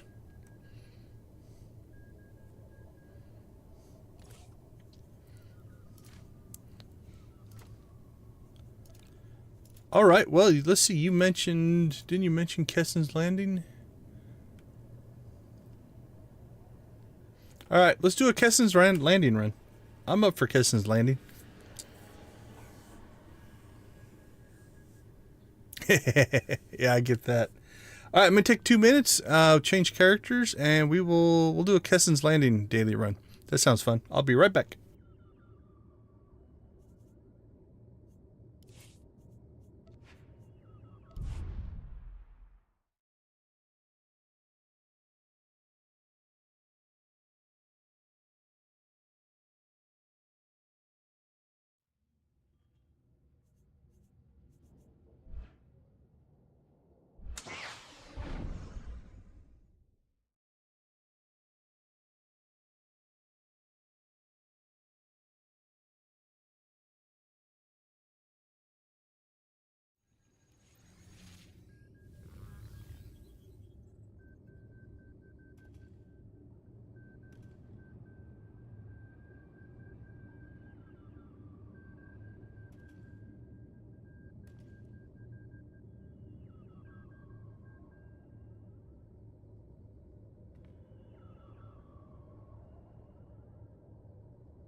All right, welcome back. We're going to jump into some Kessen's Landing.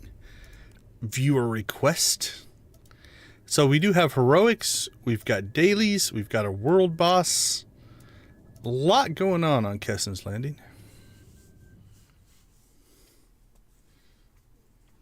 Yeah, I don't know what your main class is, but Trooper's my go-to. Zax is probably my best geared character. I got the most stuff on him. Plus, I like ranged.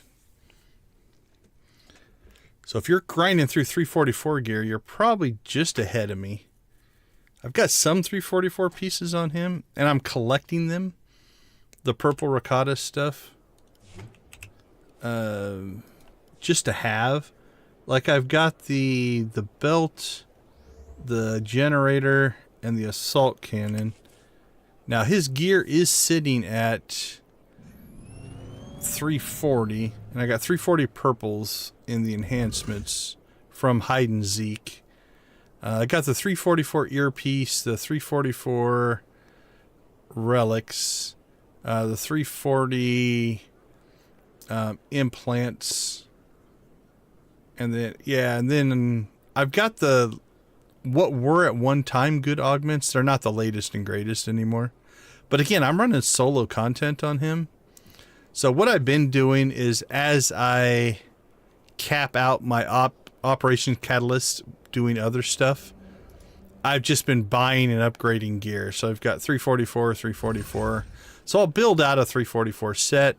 Then I also have a set of PvP gear that has no accuracy in it. So if I swap out those 4 pieces, I can go into PvP mode. So that's how this guy is set up.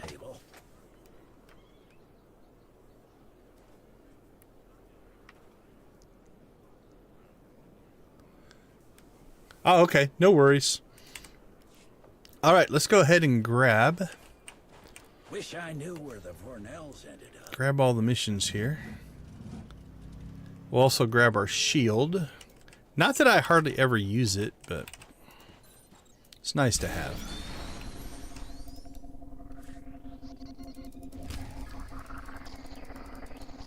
Alright, we'll just grab everything. There we go.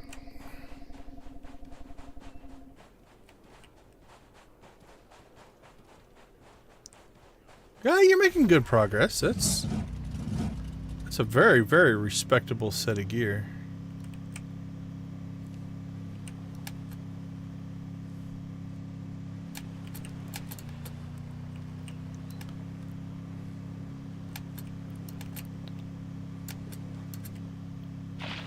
Alright, we'll slide in the back door here. Click on that. Probably have to fight that thing.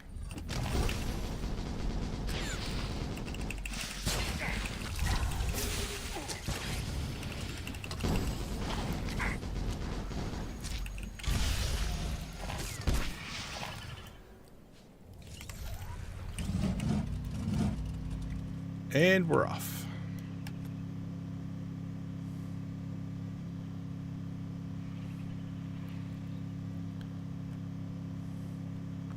So we'll cut through this facility and then clear it out, and then we'll come out the east side to where the world boss is at. And we'll do that next.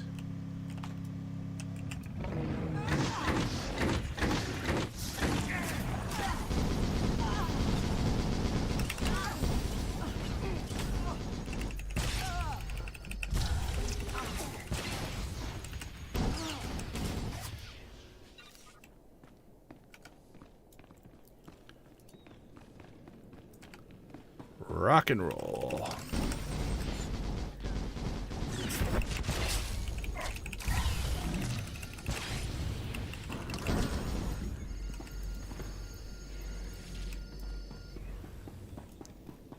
Yeah, let me know if you guys 38 miles. So is it spotty in there, or do you lose connection altogether? Because I can also jump over to another daily and come back if you don't want to watch it later. Or we'll see how far I can get in the next 30 miles. I mean, that's a half an hour-ish, right?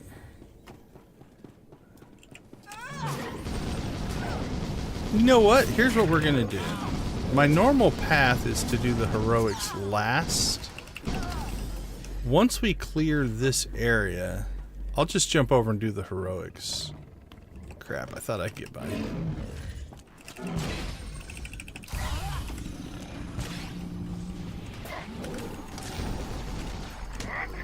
And then if you miss some of the dailies aren't that big of a deal. I also solo the world boss. I don't know if you've ever seen me do that before. But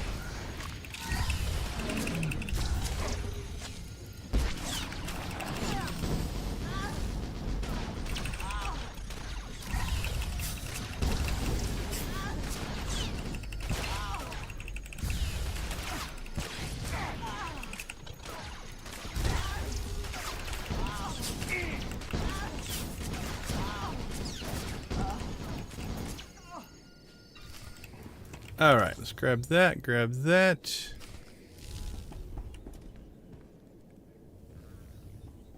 Oh yeah, stealth is nice. Alright, I'm just gonna jump over. Let's just do the heroics first. And then we'll do the others later.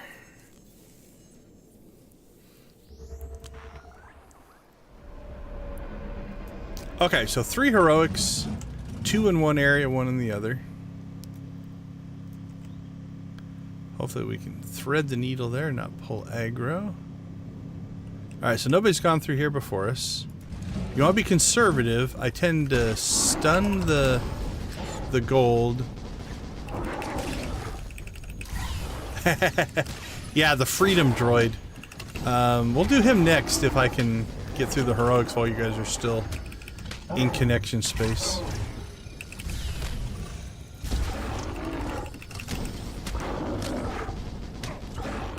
Now this first fight isn't horrible. Fighting all 3 at once isn't too bad, but for safety's sake we If you stun the elite, pick off the 2 strongs, you're just taking less incoming damage.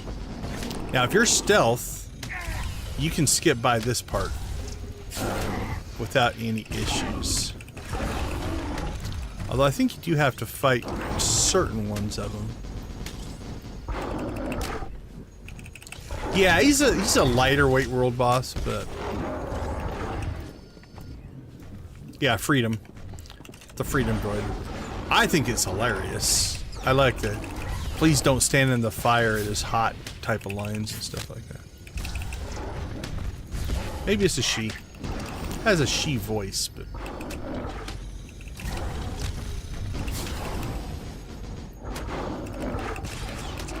alright, so we're mostly just killing trash to get in here. Now, because I want to solo this, we're going to try to skip that. Nope, we'll take that guy out. So you have to clear that spawn, but I'm going to leave that spawn because you have to come back here for one of the missions. So there's 2 missions. One is to fight all these guys. One is to click on a whole bunch of stuff. So what I'm going to do is before we fight that group, I'm going to come fight this group. And I'll show you why. We'll try to do this one without any stuns. So that's a brutal amount of damage coming in, for sure. Alright, let's start picking these guys off one by one. Come on.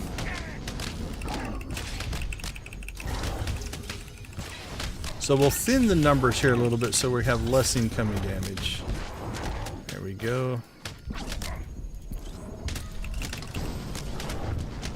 Now, if we would have stunned the elite, probably would have been a little easier.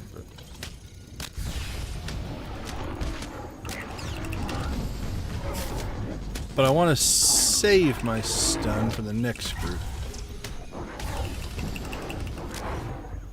Yeah, so that's the other thing. You know, this character has a lot of defensives that also heal me, especially with these mobs that do melee style attacks.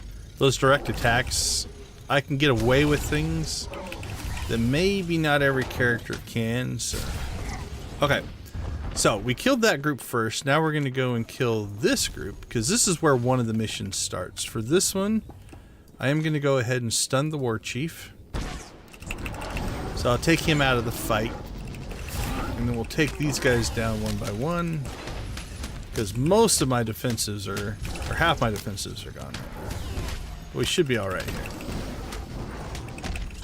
So the reason I do it in this order is this thing that you have to click on here, you also have to come back and click on. And if I fight that group in that room over there first, that's the third thing you have to click on. And by fighting this group later means that hopefully they won't respawn by the time we have to get back. That's the logic. That's the theory. We will see if it works out. All that goes out the window if you get a lot of people in here. So they're either fighting things or messing up the spawn timers and stuff like that. But okay, so we are down to just the war chief on this one. Once we're done with that, we've actually met one of the heroics. So there we go. Heroic number 1's done. Okay, so the second heroic is really just clicking on things. So we're going to grab that. We're going to click here. And since we've already cleared this room,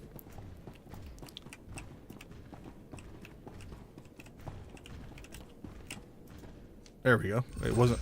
Okay, this is a bug I think I saw in the patch notes. Some things aren't highlighting. So now I don't have to go back in there, right? Because I've already cleared that spot. So that's why I cleared that one first, so I could just run in there and click on the thing. And now if everything goes well... Oh, we didn't get that one. We'll click that. Those guys won't bother us. We're going to do the same thing in here. We're going to stun the war chief. Clear this spawn.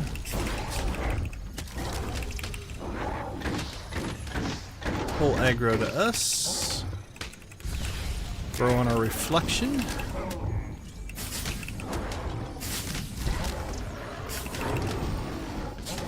1 down. 2 down. Oops. That was a mistake. It's alright. Won't kill us.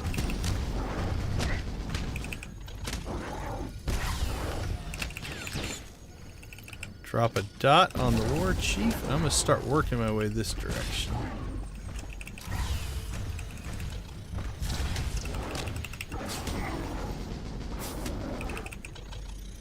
Yeah, see, these should also be highlighted. So that's a bug that I believe is in the latest known issues thread. All right, we'll grab the 4 generators here. And then don't leave here. Make sure you click on this thing. And now, if everything went well, we can get back to this before this group respawns. Now, it's not a big deal. You can just fight them, but it saves us a little bit of time. So you can see that group's respawned. So this one should respawn here in a moment. And that's the second. So if you just upload that,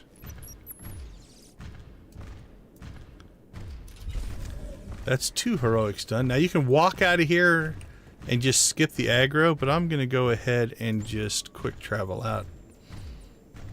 If I don't pull aggro off that guy. Okay, cool.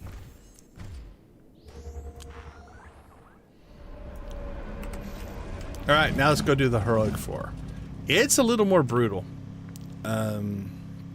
Sometimes my companion's going to get a mind of her own and mess me up, so we might wipe on this one.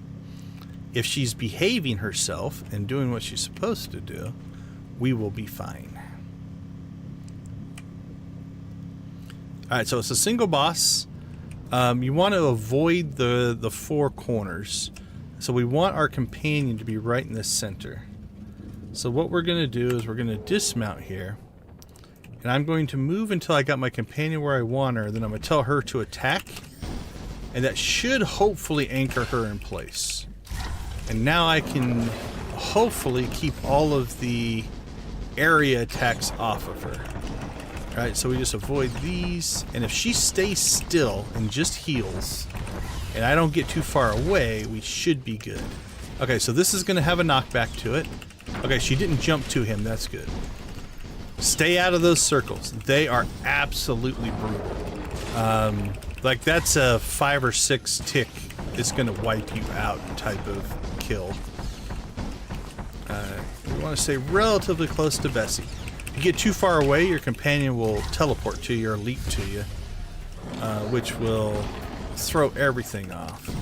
Because if she gets in those circles, she will also die.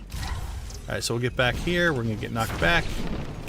Thankfully, the knockback doesn't hit the companion, which is nice.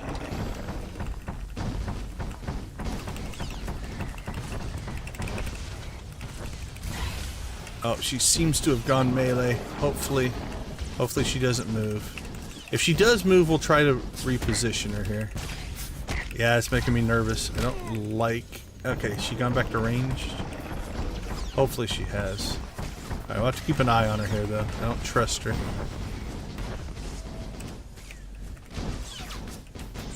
Yep, she's wanting to move. So we're going to pull her out and try to get her to reposition there.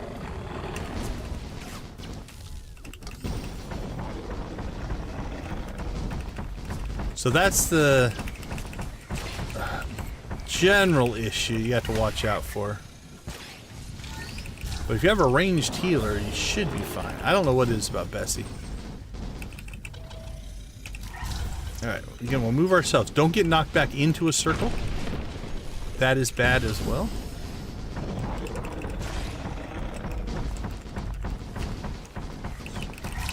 I'm paying no attention to chat, though, because this one's a little bit of a rough fight. Not horrible, but... Now, obviously, being ranged helps as well. Being melee in this is a little rougher. Just because you have to stay closer to the boss. Especially in things like that. I can just run away from it. Okay, so now we're just in a grind mode. We just want to keep avoiding area attacks. Take care of the leaps. Don't get yourself knocked back into a blue circle. until we push the boss into the next phase. Oftentimes in the next phase, I go ahead and hit my heroic moment just to get a little more healing coming in, because the boss will start doing raid-wide damage that's not specific to you. So again, we'll get ourselves positioned so we get knocked back. We don't get knocked into the circle. Okay. No problem on the buffering.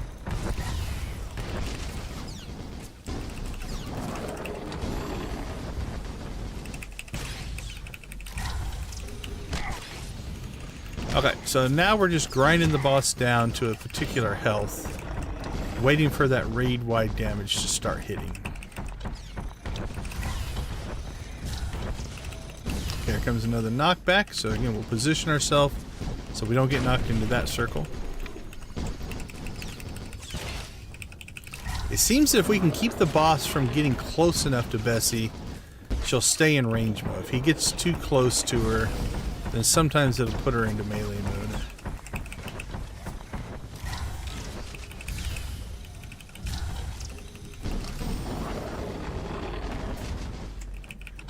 Watch out, you don't want to get knocked into the lava, obviously. That can be bad.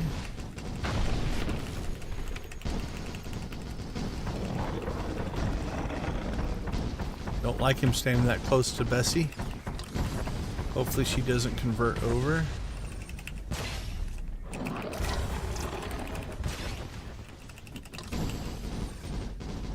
Okay, she stayed. Cool.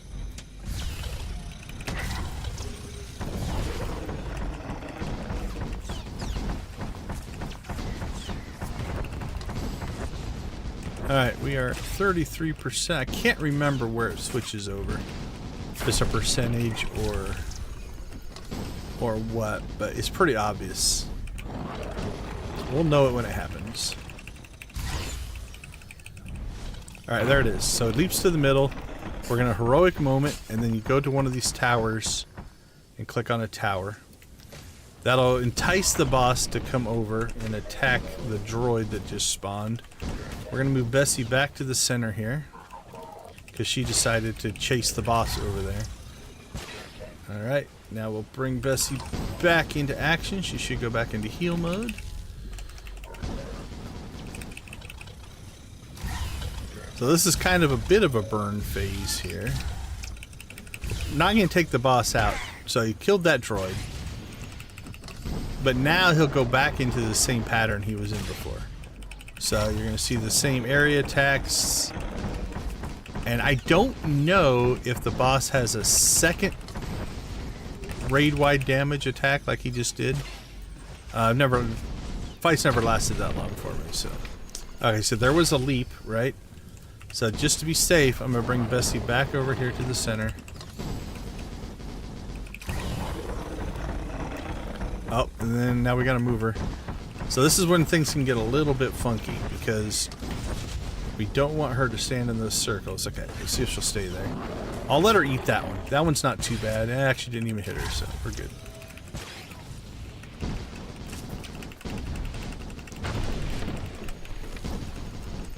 So now it's just about DPS and the boss down.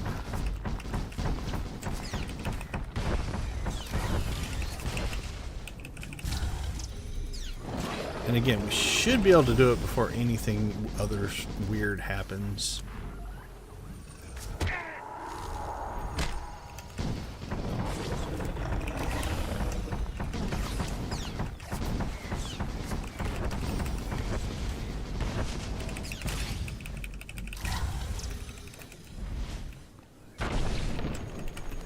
Ooh, that was a little closer than I like. See how the boss... She got to within melee range and she switched back over into melee. There we go. Heroic 4. Done and dusted. Alright, we're going to go ahead and go back. And we'll just start our normal pattern again here.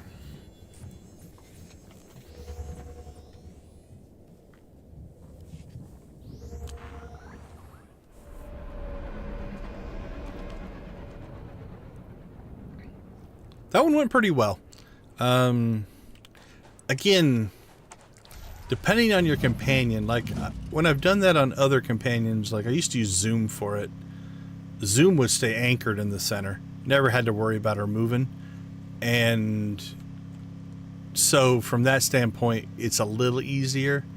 But if your companion does move, you've got to get your companion back to that center. Because if your companion eats those blue circles, it's just going to kill them. If they eat the red circles, it's going to kill your companion. It is brutal, and unfortunately, companions are not smart enough to get out of the circles. You know, the classic "don't stand in stupid" does not apply to companions.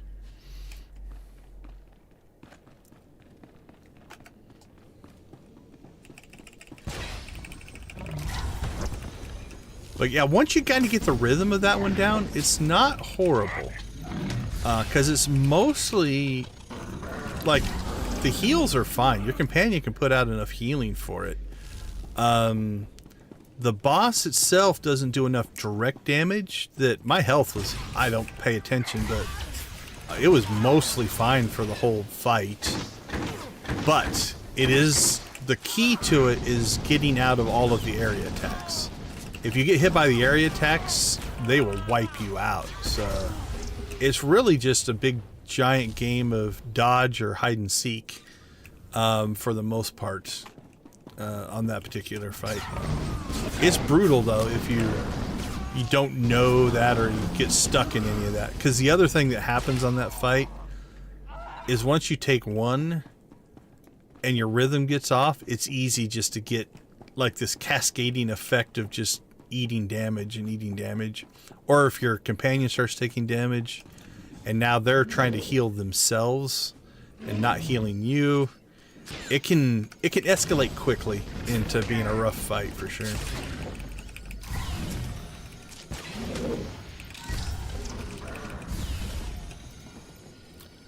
And again, it wasn't designed to be a solo encounter. Yeah, Star Wars Dodgeball, I like that. You know, that was designed to be a group fight, you know. And if you had other players with you, they would be smart enough to move out of circles and coordinate and stuff like that. But again, I mostly play solo.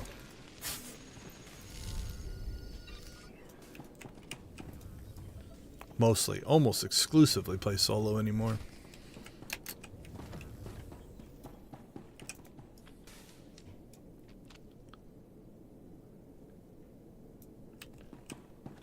Alright, well these glowies are working.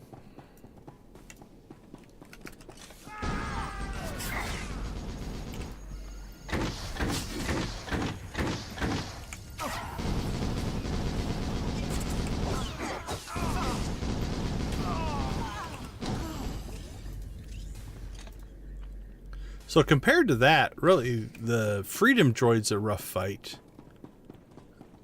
But the rest of this Kessen's Landing is actually pretty straightforward. I'm assuming you've done all the dailies, so.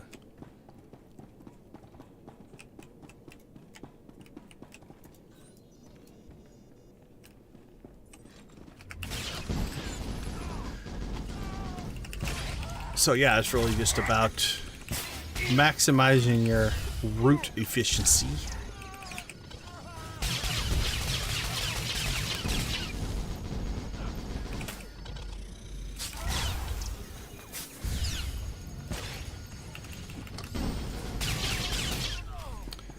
In general, though, I think as far as dailies go, Kessen's Landing actually is not a bad set. I don't know if it's the most time efficient, but the missions themselves are somewhat interesting. There's a good mix of different types. It's not all just about fighting. You know, some are combat, some are finding stuff, some are, you know, scanning missions. So, yeah, they do a good job of mixing it up.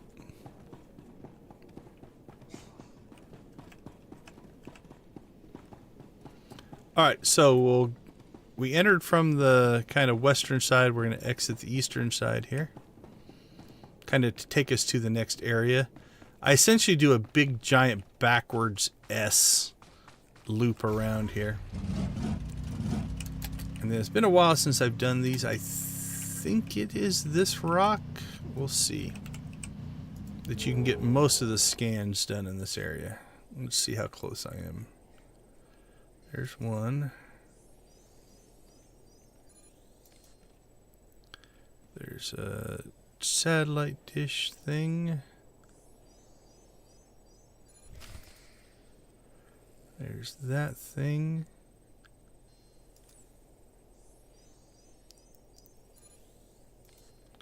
And there should be one over here.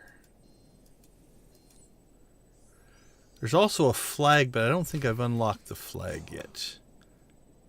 It's over there somewhere, but I don't think it is scannable yet. So, alright, we gotta come over here. Used to have to grab the mission from this guy, but it's on the terminal now. But you still have to do the seismic scan down here.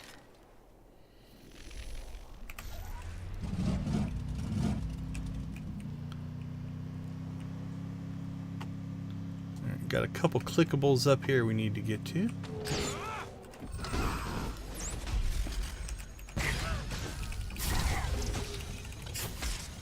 Security Officer Hank. Yeah, dailies are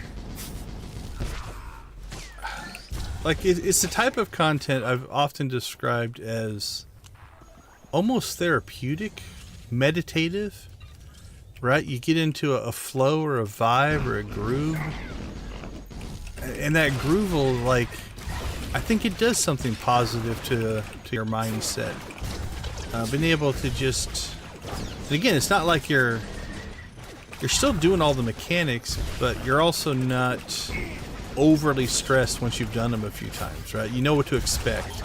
There's a consistency to it, right? So I think there is value in it from a mindset standpoint. Now, obviously, if you're struggling to get by them and always frustrated, that will change your mindset mood, but as long as that's not true. Alright, so there's freedom in here. Freedom is also very similar to the last fight in that this is really about positioning and making sure you don't stand in stupid. So what I like to do, I usually start from this side, come in from the north, and again, I'm going to place my companion where I want my companion to stand. Then I'm going to tell her to attack, and then I'm going to move. Right? And so I'm going to just run parallel back and forth here, kind of keeping a triangle between myself and her.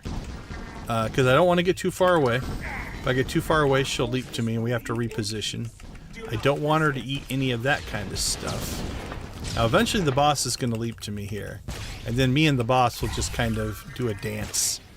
Little ballroom dancing back and forth over and over and over again. So here comes the leap. Following the leap is an area attack. We just step through the boss and not worry about that one.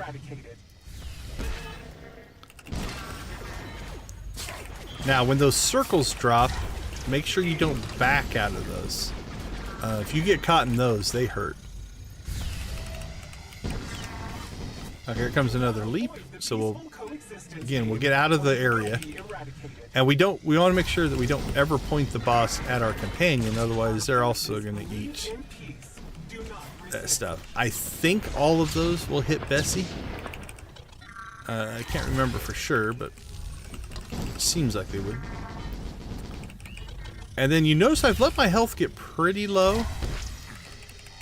Bessie can usually heal through this. So I try to save those for essentially emergencies. Like if something goes wrong, I get something out of whack and I need to recover. We also have our heroic moments. So again, I'm getting a little farther away than I like here, but it should be okay. Now, once those shoot, don't run back into that area as well, because that that damage lingers for quite a while after the graphic goes away. Like, that will still do damage to you. Ooh, that makes me a little nervous. A little farther away from bed. Like, I want to run back to that spot, but again, wait for this stuff to clear. Otherwise, you're going to eat that damage, and those hurt. Those do a lot of damage. Alright, we're getting a little out of position here, so let's try to get ourselves repositioned where I want to be.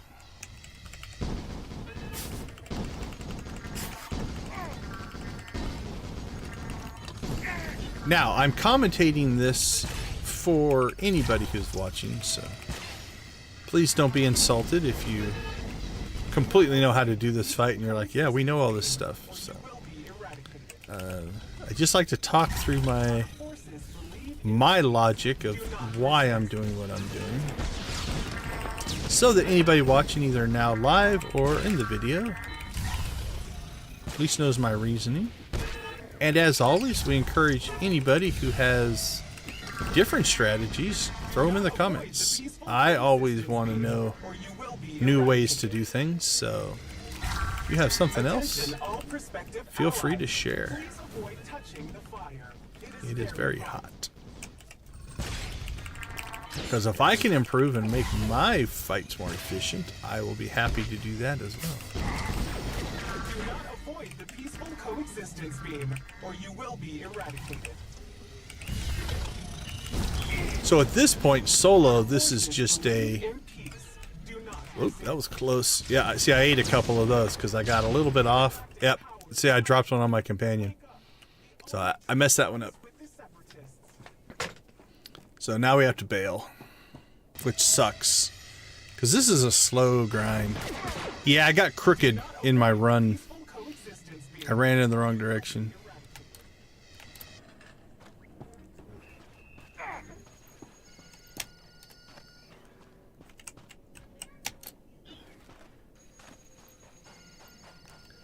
There we go. So all that's going to happen there is we get to start over.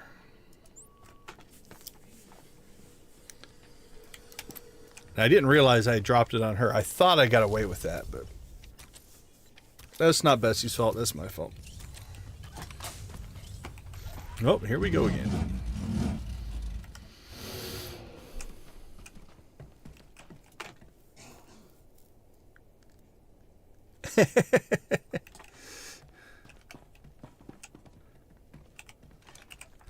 Alright, rock and roll.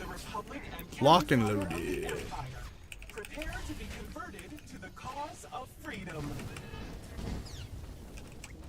Gotta admire her. I don't know. Believe in peace. Do not resist. She's all in. We'll just say that. Kind of reminds me of Forex. Some of his commentary is like, it's so pro-Republic propaganda. Makes me smile. Avoid the peaceful coexistence beam, or you will be eradicated. Now on the plus side, we ran away and didn't die, so our armor won't take a durability or, you know, credit repair hit. Outside of just the damage that's being done. We won't get the death damage hit. Our forces believe in peace. Do not resist.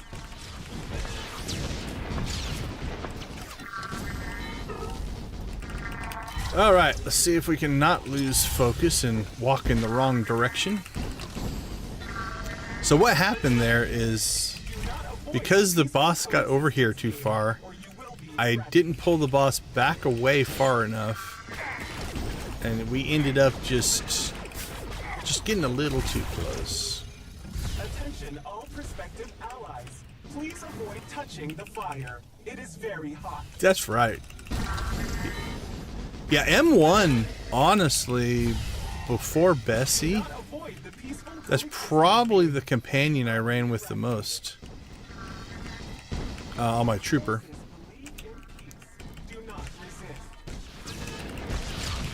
See, like, I don't like this position, so let's tighten up here a little bit. And we'll move this way because we don't want the stuff to hit Bessie. Like this thing here, I'm not sure if it does damage to your companion or not. There's some inconsistencies in attacks. Sometimes some of them do damage to your companion, sometimes they don't. So I always treat everyone as if it does do damage to my companion. Just as a general rule of thumb. The peaceful coexistence beam, or you will be eradicated. I have a feeling circles are coming. Here they come. Alright, we walked in a straighter line that time.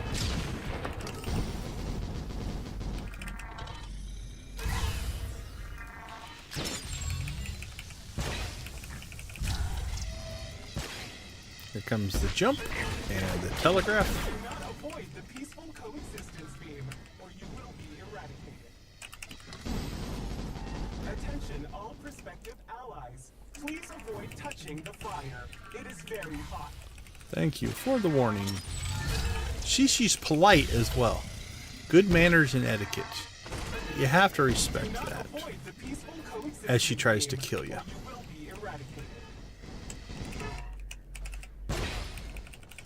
Our forces believe in peace. Do not resist.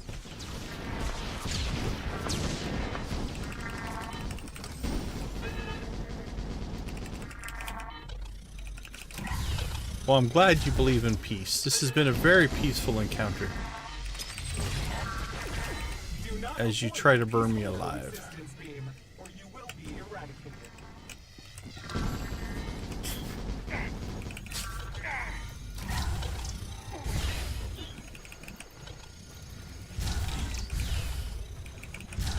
That attack's pretty brutal right there. That's probably her, outside of the area attack's probably her hardest hitting. But it stops, like once you get out of the area attacks, it gives, like both of these attacks were just avoiding, right? So it gives your companion time to catch up on heals. So you take that one. Oh, that's good. Alright, now we should get the plasma ring. I honestly have no idea what it does. I've never stood in it to test. But again, I always make sure that I drop it somewhere that I can get out of and it doesn't drop my companion. I'm assuming it's not good. Or a little farther away than I'd like on the companion, so we'll tighten that up a little bit. Get ourselves back over on this side. Come back, evidently. Alright, we'll just tighten up on the boss here. Probably due for a plasma ring next. Maybe the leap. Yeah, the leap next. So we'll go right behind the boss.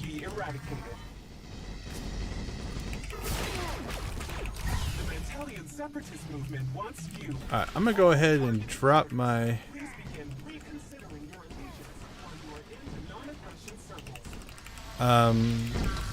what you call it, heroic moment.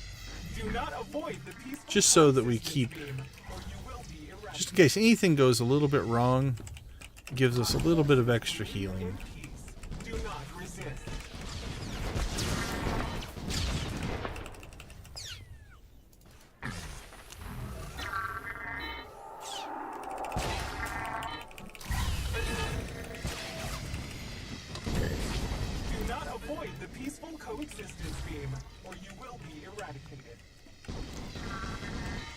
Do not want to be eradicated.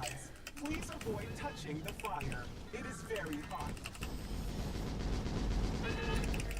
The Italian separatist movement wants you. All targeted parties, please begin. All right, so now we're kind of stuck from the leap, but we were able to get out.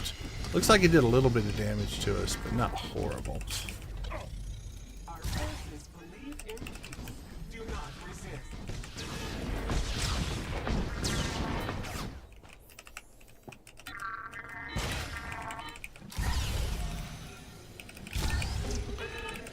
So this fight's not supposed to be this long because you're supposed to do it with a group of people.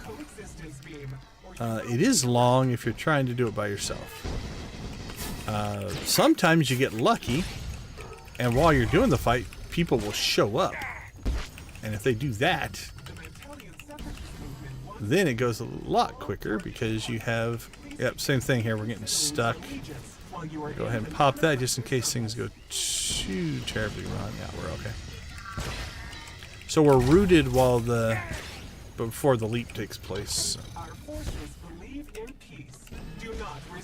Those red circles, though, my memory is they're pretty tough. They hit pretty hard. Like, it'll kill you pretty quickly. Do not avoid the peaceful coexistence beam, or you will be eradicated. Attention all prospective allies. Please avoid touching the fire. It is very hot. Alright, down to 10% here. The Battalion Separatist movement wants you, all targeted parties. Please begin reconsidering your allegiance or you are in the non-aggression circles. Our forces believe Like that positioning. Ooh. About dropped it right on my companion's head. Yeah, I did drop it on my companion's head. Alright, 8%. We're going to give this a shot. Yeah, I got myself in a weird position there. Do not avoid the peaceful coexistence beam, or you will be eradicated.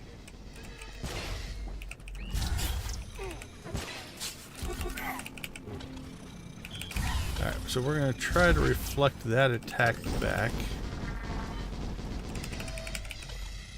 3%. The Battalion Separatist movement wants you, all targeted parties.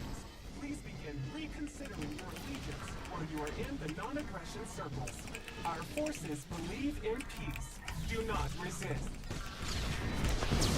Now we have the freedom of a lot more movement now. That's the advantage of when you do this with other players. They'd be smart enough to actually follow you around. So, alright, Bessie, I am so sorry I dropped the circle on your head. Full apologies. Okay, now I believe there is a speeder you can get off of this, which I have never received. What's that? That's kind of cool. Suspended speeder engine. Do I have one of those? No, that's a new decoration for me. That's cool. It looks like it would mount to the ceiling. Yeah, ceiling large. And then it's got a chain with a big speeder engine on it. That's awesome looking. Alright. This one I already have. Well, at least we got one new thing. That doesn't happen all the time. Cool, I'm almost excited. Alright, let's open this up. And no speeder. I think there's a speeder drop you can get out of that. Alright, well, we have now done all the hardest parts of Kesson Landing. So let's continue with the... Am I going the right way? We want to go that way. There we go. Now we'll continue with the normal dailies.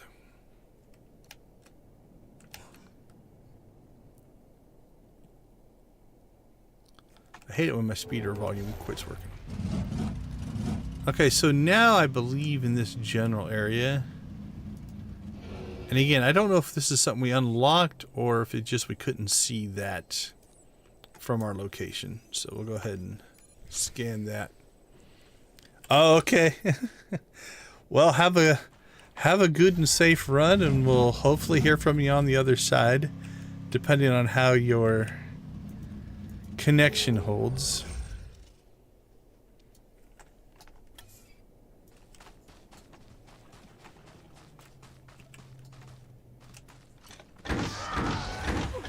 Okay, so now what we're going to do is we have to get a drop off of one of these guys. There's the drop right there.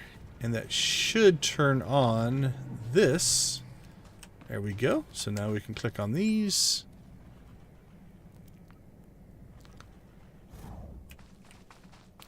get Grazer 1, Grazer 2, and we'll get the third one right down there.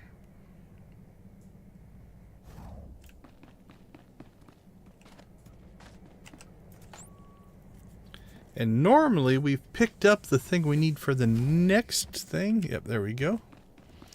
Which is over here. We also now have a rescued Grazer going with us. I like to come down, since you have to come down here and do this fight anyway, you can also get the bombs along the way. So I don't worry too much about the bombs up on the main road. Because again, we'll run into plenty of them down here.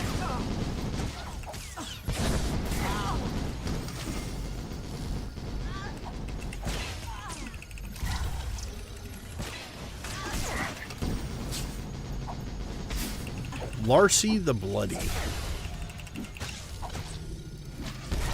We'll assume the Bloody's a nickname and not what his parents named him. Because that would be a little disturbing.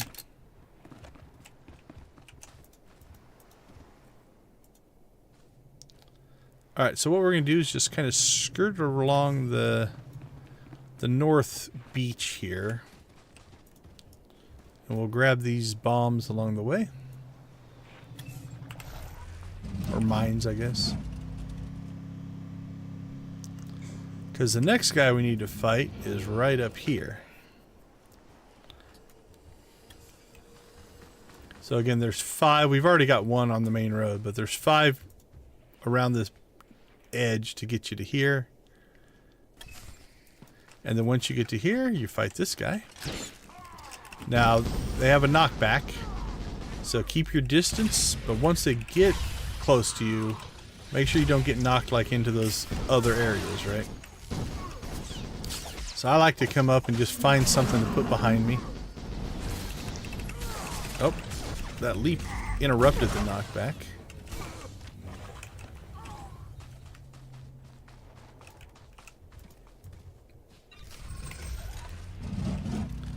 Alright, so we use the treatment on the Grazer, which is up there. And then that's a turn in. Alright, on to the next. We're going to cut through the oasis, kind of in this middle volcano area.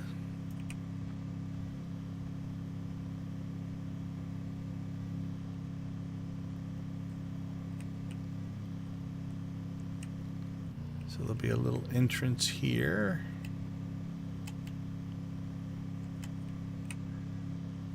Just kind of a cool little section. I especially like kind of the whatever this has caused, right? Alright, then we're going to go out the south side of this one. And once we get to the open here, we're going to get our binoculars again.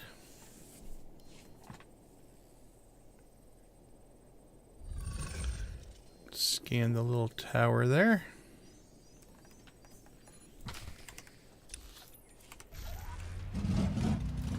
Alright, then we start this area now.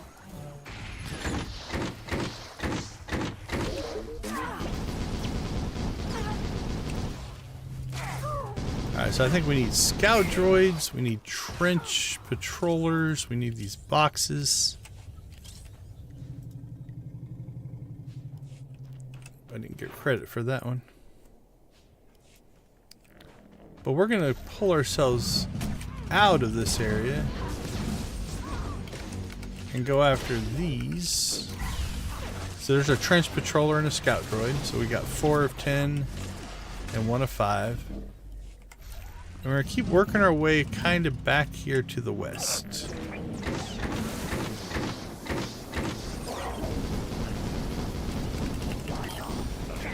The reason we do that is because there's a scanning point coming up here that we need to get to.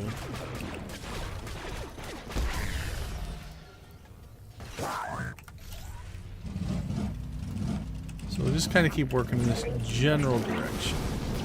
We want to work our way up to basically where that elite sat up there.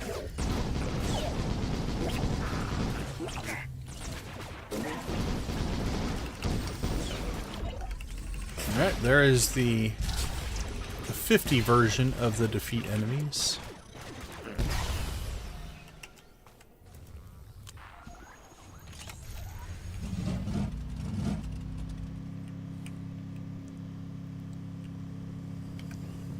Alright, since there is a scout droid here, we'll get that one. Gives us 9. I think you have to fight one of these environmental droids for something. We'll see if anything pops when we kill it. I can't remember. Looking at the... I can't remember if you actually have to fight this guy or not. Yeah, complete defeat extreme environmental droid. But we have to come here anyway to do the scan. And there's some purple loot. We talked about loot earlier.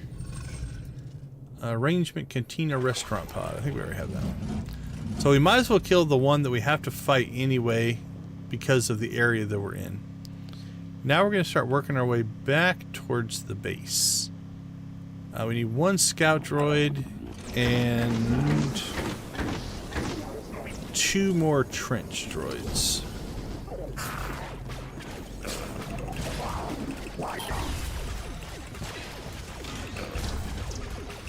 And then a bonus if we want to do the bonus mission of getting these squares. So we will. We'll go for completionism here.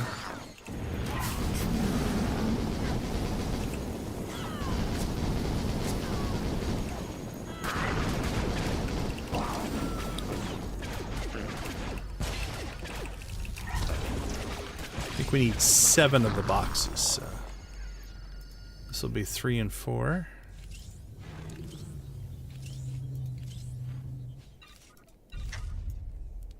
Alright, let's head into the trenches. I think we can hopefully get everything we need in here.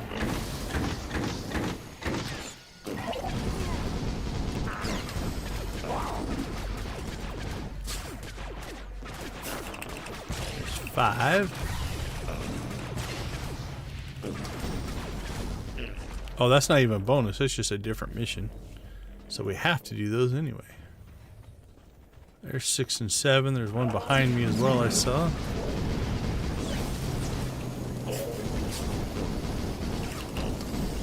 Do not touch the fire. It is very hot.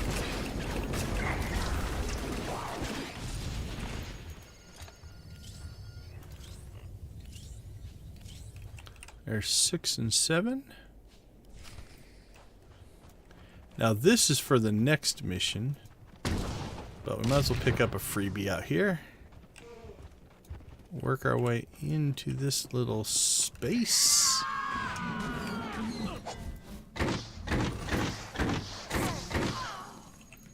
And there's another one that's got the broken highlight on it. That's got to be frustrating if you've never done these missions before, because it makes it harder to know what you're supposed to do, right? So make sure you're moving your cursor over things if you see a quest icon, because there's something going on there. Alright. Now we'll head into the base.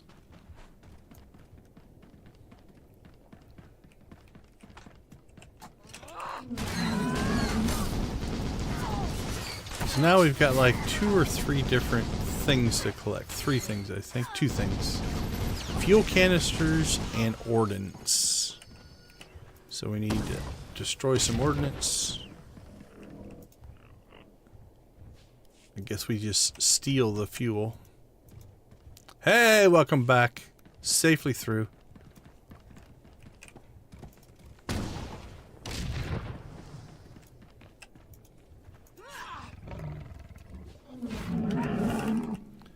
Is it a rough, steep climb through there, or is it relatively easy to drive?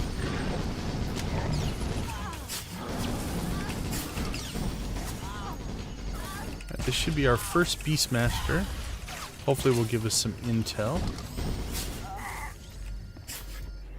So we need 3 of those. Alright, there's number 1. Seize some more fuel.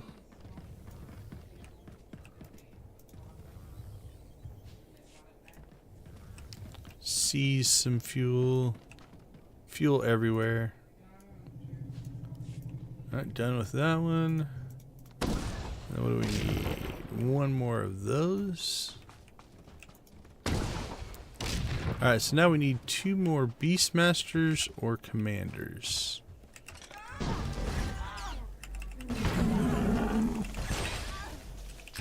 Or Commandant, I guess. Officially. I did not mean to cheat you out of your earned title, my friend.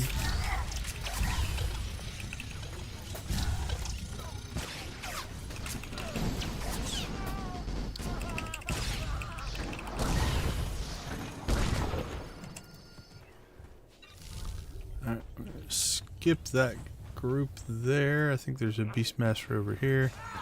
Did not mean to pull aggro on that guy. We'll deal with the liberation droid here in a moment.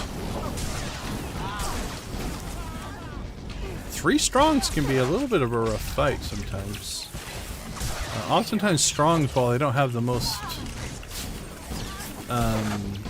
health, can do a lot of damage. Little on the glass cannon side of things. You can take them out relatively quick, but they hurt while they're alive.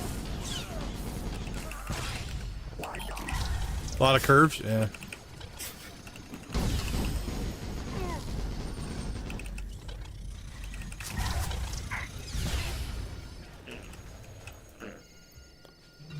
Alright, there's our last item there that we needed. So now we head over here. And then normally after this fight is when I would do the heroics, but doing those first wasn't too bad.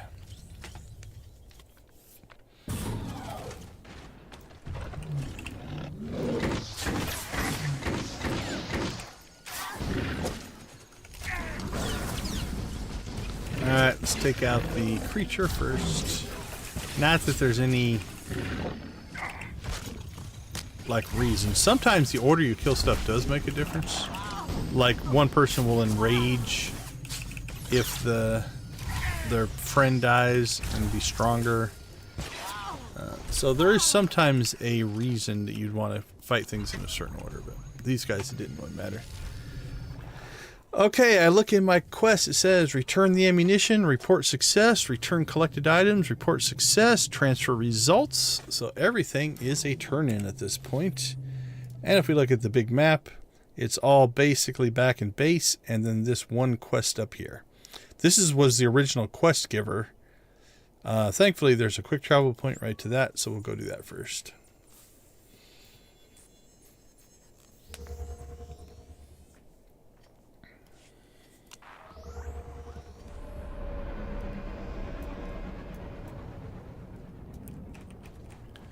Thank you so much for getting my animals back.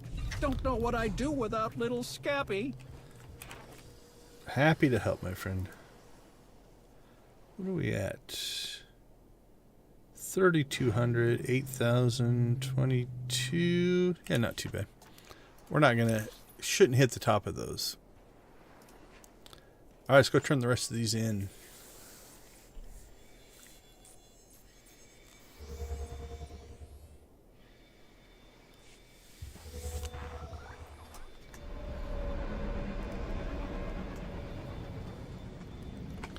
Alright, so first thing we'll do is just run just outside of town here.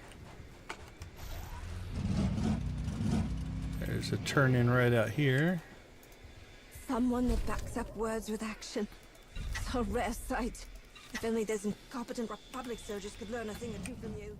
And then let's go to the southern one here first. And again, you used to have to, when they first put these in, you had to come down here and actually here's another one. So I'm used to that highlighting. I'm like, where's the thing? But you just have to get the quest from this guy or girl. Can't remember. Let's see. Are you guy or girl? Thank you for the data. I don't see Sounds anything like we should a be girl. concerned about yet, but I'll keep an eye on things. Visually. Yep, Dr. Dorlin. Alright, now we'll work our way back towards the north. This one's just a drop box.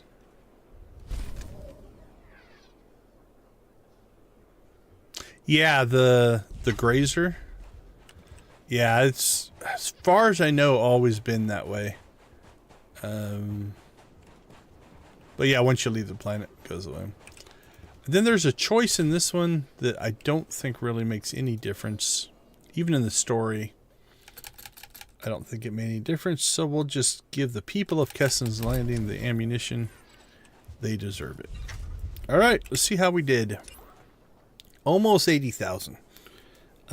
Doing just one planet. So these bigger planets is kind of nice. You know, you don't have to do like 3 different areas. We still haven't finished crucial harvesting. That's crazy. I know, right? It's like earn your keep. Okay, 20,000. What can we pick up for 20,000? I mean, we could do Coruscant yet again. That would literally be just exactly 20,000, but we've already done it twice. So let's try to get some variety in. Could do an Oricon run. Don't need to do anything huge. Oricon's pretty quick. Let's do Oricon. We'll go from... Yeah, this planet had kind of a lava-y theme, so we'll go from lava theme to lava theme. That makes sense, right? Unfortunately, our shield's going to go away. We won't get the radioactive lava shield.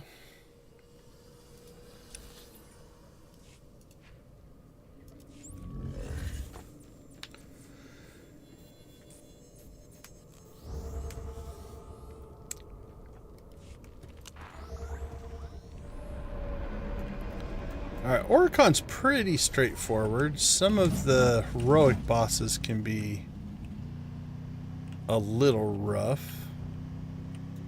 I don't think this is the right terminal. Doesn't feel right. No, yeah, that's the PvP terminal. Okay. I thought that didn't feel like we went to the right spot. Alright, so we'll grab all these.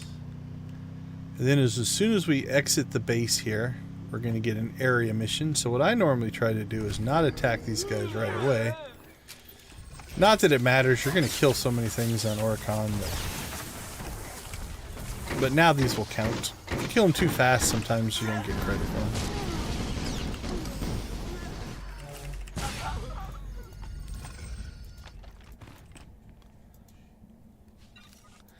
Alright, I like to go counterclockwise around this little area.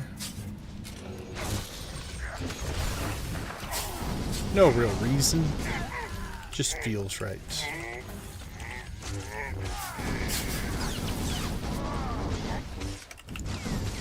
And I think at least for the non-heroic part of this, we're going to go super aggressive. Just double DPS this.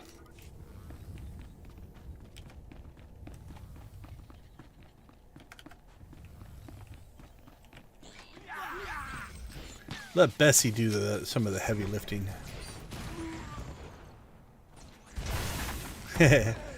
Well, I'll show you my path. It might not be for everybody. And it's a little different if you're doing Imperial side. It's almost like a mirror image of what we're about to do here. So both of them, Imperial and Republic, I start doing, you know, Imperial's going to be down here, obviously. I start with doing all of the escape pods. Imperial, I do the bottom boss first and the top boss second. So it'll be a mirror image of what we're about to do. Alright, we're going to pop over here and grab our last escape pod.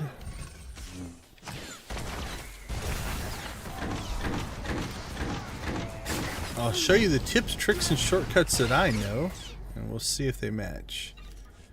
Alright, because I'm on Republic side now, I'm going to slip up the back way here. Avoid the aggro here.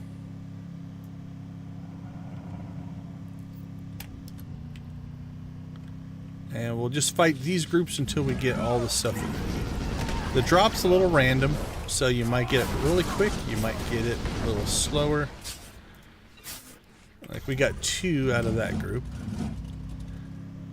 So we got this group and this group, and hopefully between the 3, it'll be enough.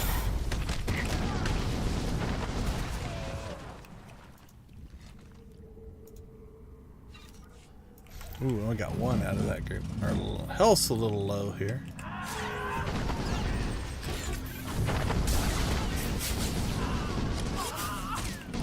Come on, give us 2.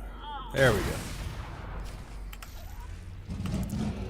Alright, we're going to go ahead and click on the thing while we're here. Let our debuffs wear away there.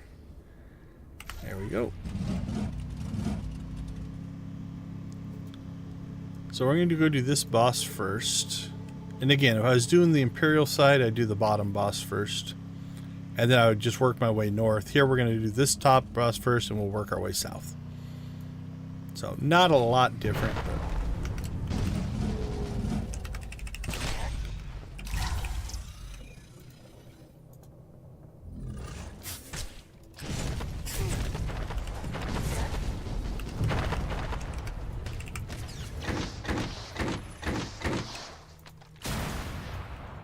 Alright, this next boss, or this first boss here, not incredibly hard, but he has a couple of moves that will self-heal. If you ever hear somebody complaining they can't get past this boss, it's because they don't do interrupts. So the key to this boss is this first attack here, you have to interrupt that. And I can sometimes kill it before it does its next thing. But the second thing is a little tentacle will pop up, and it will also extract from that and heal. So you want to kill the tentacle. If you don't do those heals are pretty strong. If you've got op gear, you probably could fight through it. But if you're not well geared, I think he can heal almost as fast as you can DPS him. So, all right. First one done. Let's head down to the center. Now, I, for the most part, try to skip most of the combat that I don't need to do. You're going to fight enough things here that you don't have to go out of your way to take fights. So we're just going to skirt around these guys if we can. That guy's going to aggro us, I can almost guarantee it. Hopefully we can get away from him. Oops, turn the wrong way.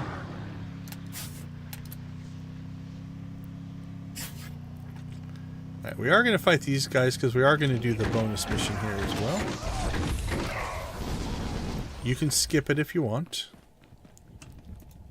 So you gotta get 5 of these. Now we're gonna get all 5 of them before we go up the tower, because once we get up the tower we want to skip some stuff. So I'll show you why. Just for speed.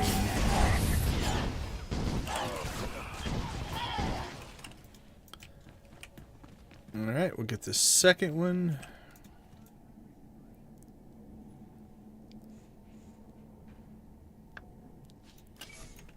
I normally skip these 2 little dog guys here. You can just go around them. And if this guy's not too far out, you can get this one without pulling aggro. There's usually a spawn right here, so somebody's gone through and killed it. Now what I normally do then is work my way back down the hill here. We got through this pretty quick, so it might take a second, but this one should respawn roughly about the time we get here. Oh, we're moving pretty fast today. Alright, thank you for the subscription if you're in the chat. If not, thank you anyway, you're just not hearing it. Alright, so there's number 4. And then the same thing as we run back up to this one. This one should respawn. There we go. So now we got 5. Now the reason I do those, there's some of those up farther, and you could go down the other side. Now if there is a spawn right here, you can sometimes come in at this angle and jump right past there and get by it. Sometimes not. But you could go down the other side, but that's just more combat. And you can get some up here, But I don't want to get off my speeder once we get up here to the top. So what we're going to do is we're just going to speed her up here. And we're just going to run away. Now, we try to stay away from these dread beasts. They tend to knock you off your speeder. So we kind of take a wide berth there. Cut this corner. Like, there's one there that you could click on if you wanted to. I'm going to avoid the spawn in here. And I'm just going to run down into this little area. And as I do, everything that I just aggroed is going to give up. And they'll run away. There we go. So now we're out of combat. We'll go ahead and trigger the boss here.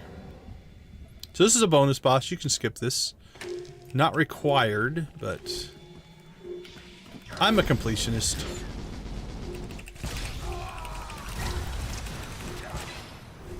There we go. So he's done. Now we're going to go back into our speeder. And we're going to do the same thing here. We're going to try to avoid the dread beasts because their moves tend to knock you off your speeder. And we're just going to run through all these guys. Now, obviously, you can't go into this next instance in combat, but if you drive past the instance, basically to here, and just park right here, everything that we just aggroed will eventually give up. There we go. Now we just drive back this way and we can enter the instance. And we didn't have to fight any of those guys. Now obviously if you want to fight them, you can fight them.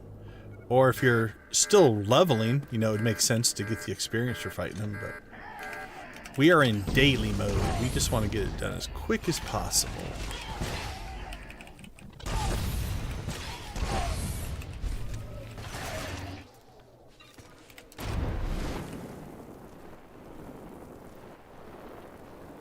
Alright, one down.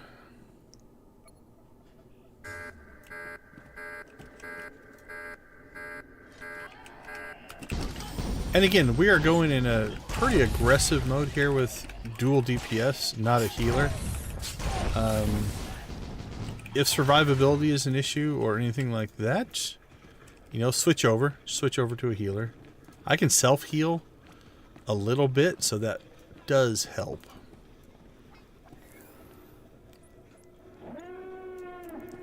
Alright, that one's not going to work, so we don't have to fight anything there.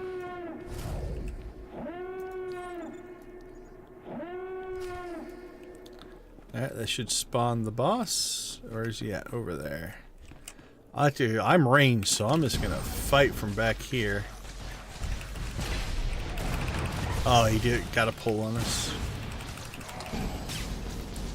There we go. Go back, collect our stuff.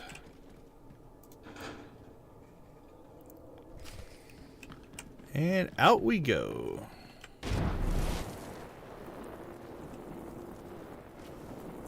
Now, this is just random. Let's back up a little bit. I don't want to pull aggro on that. There we go. They turned around. So we're just going to go to the steps here. Now, it might put us on the north side. It might put us on the south side. We're hoping for the south side. If you're going the other way, you're hoping for the north side. So we got the south side. That's a good thing.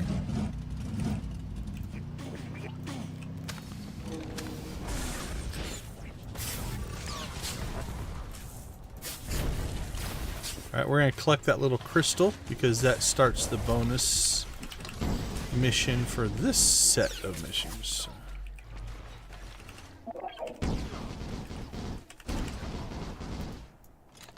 Alright, so now we're just going to work our way to the south. And we got to get 2 more of these. Now, if you're doing this in the non-daily version, I think you have to get 5. It is different.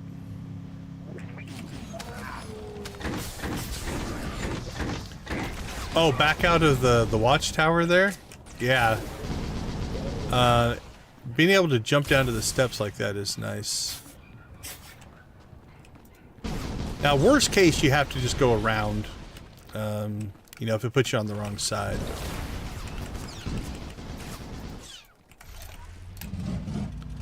And if you are a Datacron hunter, there is a Datacron up there as well. I think I'm at Peligro. Yep. I thought I could slip by there. That guy moves fast. There we go. So that's all 3 of those. Let's fight this thing we picked up.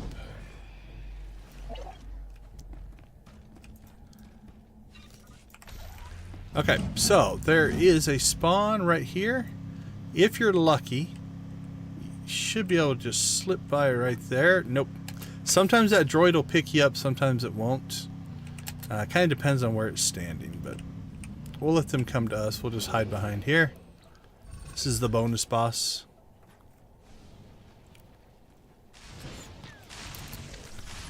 We'll kill those while he's spawning.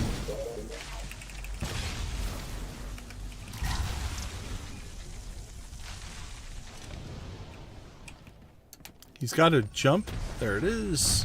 So that will interrupt. So if you have a channel, don't do your channel right away.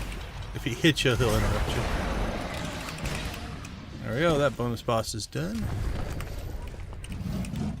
Into the cave we go.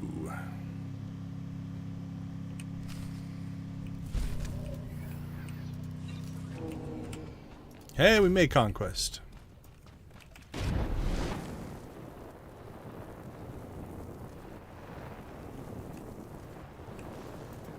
There seems to be some randomness to this fight. Sometimes he seems to go into a super damage mode. Sometimes not. I can't say I know exactly why. But for the most part, it's not too terrible of a fight. Yeah, we ripped him apart there.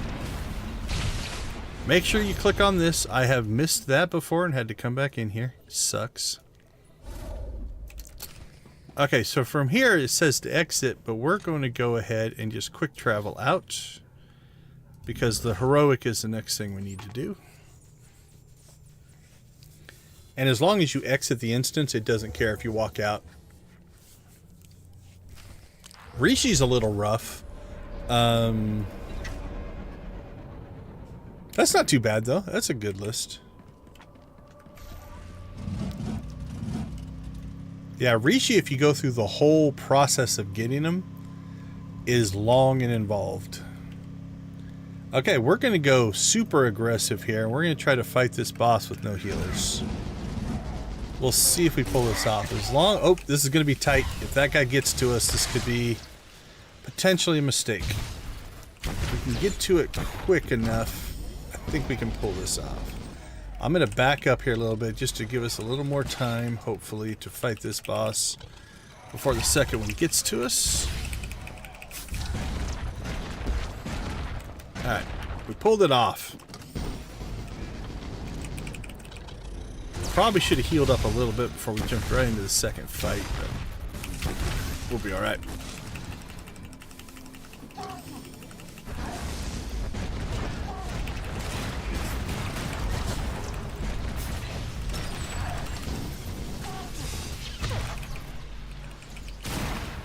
Okay, I usually try to get both of these guys in this corridor if I can, because that means I've got both my commanders done, and I don't have to go looking for them.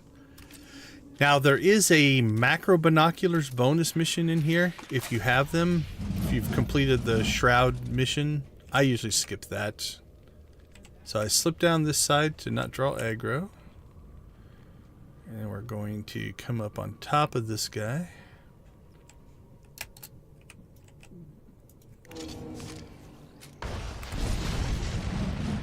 Slip around this corner. That boss is, yep. So the bosses have a wider aggro range. You can usually slip around there without actually aggroing the boss. Hopefully this will be far enough away and he'll give up. I don't want to fight another champion, really. Come on, dude, give up.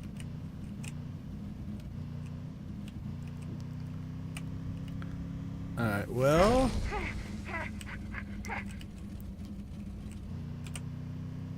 Alright, well anyway, I normally will grab this one second.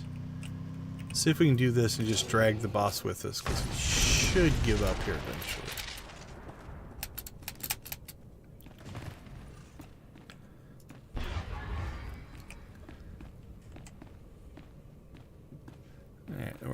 head around here. Come on, dude. You don't want this fight.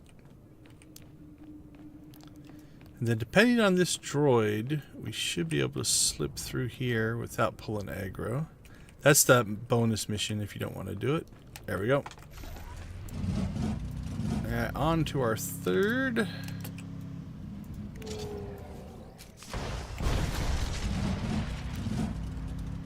And then around the back side here to our fourth. There we go. Done and done. Now, for some reason you didn't get the two bosses in the original corridor. Popping up here. This boss isn't too bad to fight.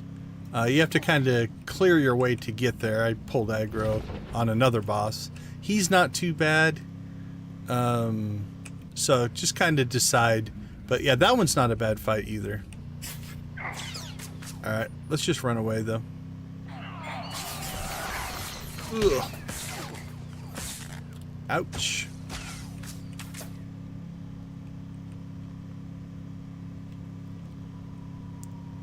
Give up. Leave me alone. There we go.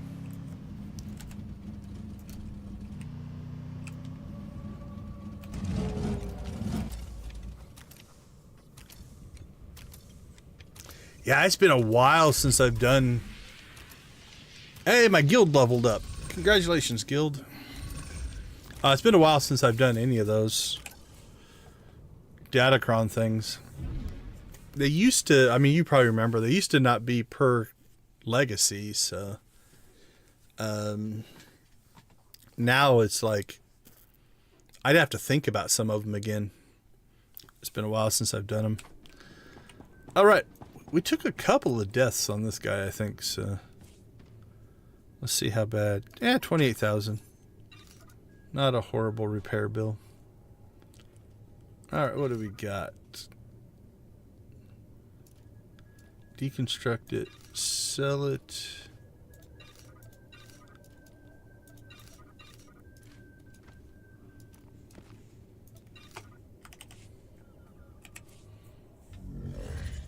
Yeah, for sure.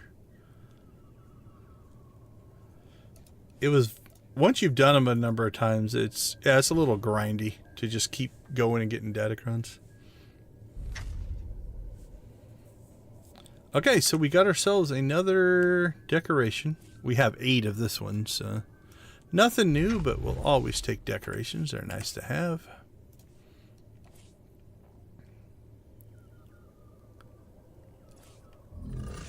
We'll go ahead and store this. That's just a companion gift. So we're back to 6 of 10 on heroic missions.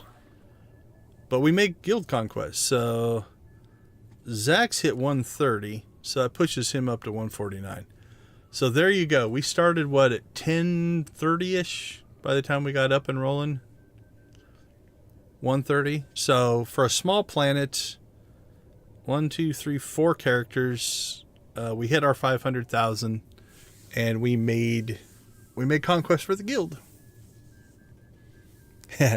I've known a lot of players. The game is not platformer friendly. It really is. The jumping mechanics in it are rough, and so yeah, some of those puzzles are challenging.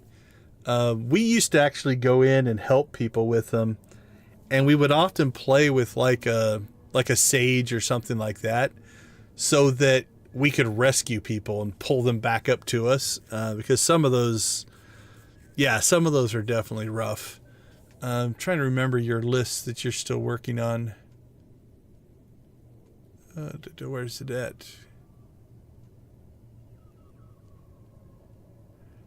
Green on Osis, both on Onderon. I'm trying to remember. Yeah, Fleet's definitely a good guild event. Once you get a group that knows how to do it, we used to grind people through that a lot. So is the green one on Osis, is that the one where you have to go Like inside the temple there on the east side. Is that the one? That one's rough for a jumping puzzle, if I remember right. I don't remember the Onderon ones, honestly. It's been so long since I've done those. Let's see, Onderon. Where would they be? I'd have to look again. Holy cow. And then Kessen's Landing. That one's probably the most recent one I've done, and I honestly don't remember that one either. Yeah. Yeah, it's been a while. Just to double check. I'm almost sure I've got them all done, though. My completionism is... yeah.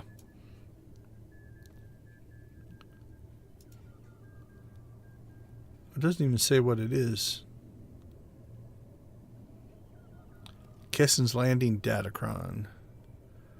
Runic, Onderon, Osis. I can't remember. What was it? Was it the McKeb one? I remember one of the McKeb ones is actually pretty tough. And you got like the one on Quest where you have to have 2 people to do it. There's one on Terrace that way as well. But yeah, I don't miss having to do those on every character for sure. All right, let's see. Let's do a quick peek. Is there anything else that we want to try to tackle for today? We're pretty close to our ending time, and we made our goal.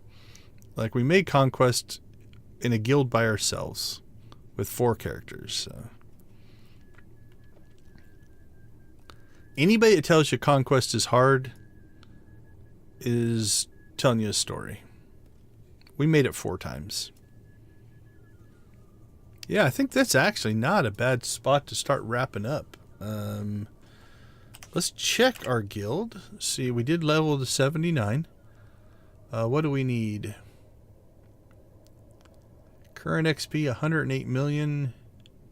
So we need, looks like 1.7 million. So that's probably going to be 3 weeks or so for us to do. Yeah, we used to do that. There was one, is it on McKeb? It might be on McKeb, where you have to go through this whole jumping puzzle and you walk across all these like girders, and there's like 3 or 4 different jumping sections. I think it's McKeb. But when you get there, there's like this big ledge that the Datacron's on. And I left a Sage character there for, I think, a couple of months. I just logged him in and out there and just left it there and would guild summon people to it when they needed the Datacron. Because it was a character, it was a character I rarely played. And so when I did a run, I just ran him out there and just left him. And so, yeah, for a couple of months, I just left him out there. And then when somebody would be like, hey, I need this Datacron, can somebody help? I'm like, well, do you want to go through the process or you just want the Datacron? Because if you just want the Datacron, I'll switch characters and I will just summon you out there. Did that quite a few times. The Tatooine, the one on top where you have to take the balloon ride, I've known people that left a character out on top of that as well for the same reason, right? Just like, okay, I can either summon, or depending on the type of character, you could either duel if you had a leap and leap up to the top, or pull somebody up that way. We did that as well. There's nothing worse than getting the first Datacron on Tatooine and then falling off and not getting the second and have to take that balloon ride twice. That's a long time. Trying to think of other places that we used to leave. Yeah, it's physics, right? So if you're not careful, like if you don't turn off your sprint and stuff like that, the momentum just takes you right over the ledge and you'll miss that second one. It's so frustrating. I missed it the first time I did it. So yeah, that one's rough. Because especially, it's not like it's just like, okay, well, I have to go do the jumping puzzle again. You have to go all the way back to the south, wait for the balloon. That's like a 30-40 minute endeavor to get back to it. So yeah, that one's a little rough. Or there was a bug, I don't know if it still exists. There was a bug where people would fall through the bottom of the balloon in the ride, which means you had to start it over. That was rough as well.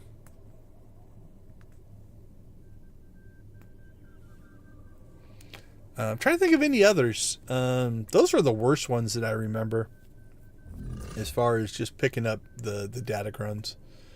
But yeah, it's, I would say good times though. I actually have a couple old videos that were datacron hunting guides, and they weren't about where the datacrons were. They were things like how to jump, how to turn on and off your sprints and stuff to make sure that you didn't miss things. Yeah, I made those. That was early in the channel, when this was about the only game I played on the channel. So, okay, so yeah, we're doing okay here. Now let's jump over. My Imp Guild, I tend not to play as much. So let's see how many. It's got to be 10, at least 10 levels down from my Republic Guild. Truthfully, though, anything above 64 kind of doesn't matter anymore.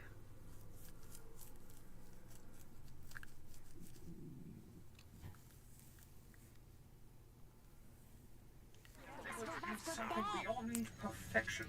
You deserve nothing less. All right, let's take a peek. Where are we at here? 66. Yeah, we're well behind here. I haven't even invaded a planet on this one. And I probably won't make conquest over here. Alright, well, we will invade a planet, but outside of streaming on Saturdays, I tend not to do a lot of grindy stuff anymore. So anyway, so the nice part about it is that once you get your guild to 64, if you pop over here to the perks, you've unlocked everything. So if I rarely turn these on anymore, there's some nice ones in here. Like there's a XP3. Let's see if it's active right now. They're not always all active either, which this one's kind of fun. Having the extra speed, it's kind of nice. Kind of like coffee in Stardew. Critical, efficient, flashpoint. Here it is. It's called Experience Powerhouse. There's 3 different versions. That one's the 3%. Let's see if we can find version 2 or 3. And again, they cycle, so they're not always all active at once. That's why I don't bother with them. If it was active all the time and I could just turn it on and leave it, I'd pay for it, but okay, I don't see it. I think it's 3%, 5%, and 7%, something like that. So again, if you have a guild that people are leveling in, just getting that extra experience boost is kind of nice. Like I think experience 3 is a 7%. I had that on when I was doing some of my leveling videos. Just stacking every experience buff I could find. So. Alright, so anyway, this guild's a little more neglected. But again, once I hit 64, I kind of lost drive to just grind guild levels by myself. So, okay, I think that's going to be a good spot for us to call it for this week. As always, we appreciate the support for the channel as well as the cause. Saturday is dedicated to raising money for the Children's Miracle Network of Hospitals through Extra Life. Let me pop the link back in the chat. You can find the link to my profile page in the chat or description down below. Link is active 24/7. So if you want to share that link, feel free. But you can also share the channel or things like that. Absolutely, man. It's always fun to talk SWTOR with somebody who plays. It's definitely of all the games I've ever played, I think I have the most hours in Star Wars: The Old Republic. We added it up in a stream a couple months ago, and it's ridiculously large. Let's see. Do I have my SWTOR?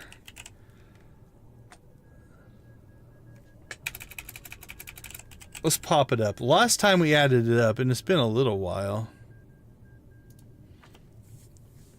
Let's see if I still have the data here. But yeah, it's been my go-to for a very long time. But where would I have put this information? Character progress. There we go. 1.6 years. So 590 days, it looks like.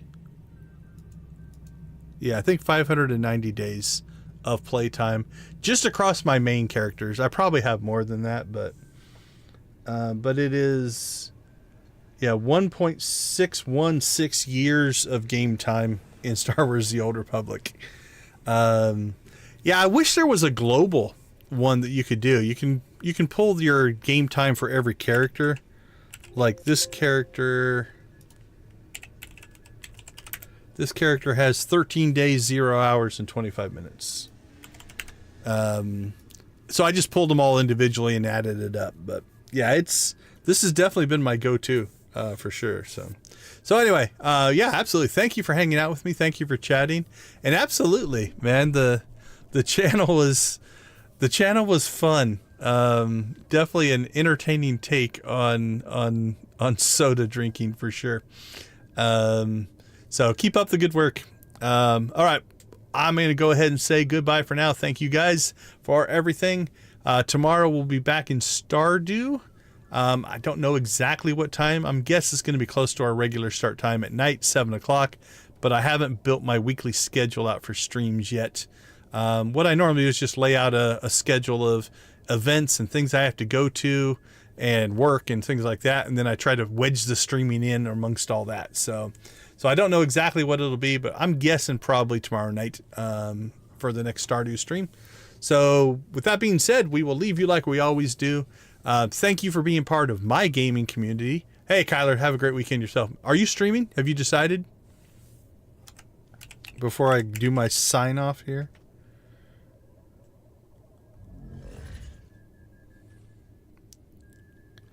Are you streaming right now? Where are you guys at? Or are you streaming later?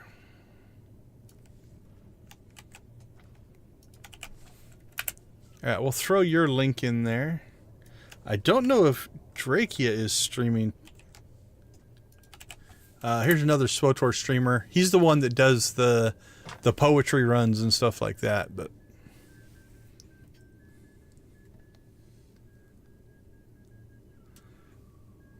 wait and see if you say you're streaming now or streaming later.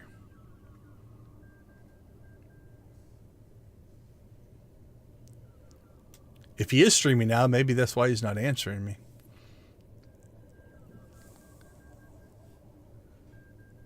He's otherwise busy. Let me see. Let me pop open YouTube here and we'll just look.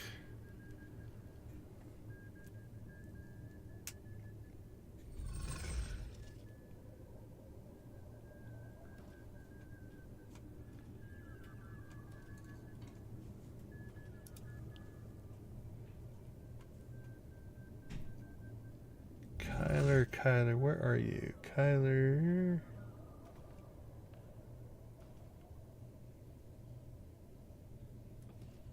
You must be streaming because you're not showing up. Yeah, you are live. Okay. Let me see if I can remember how to do this. There's a setting somewhere where I can push my viewers to you.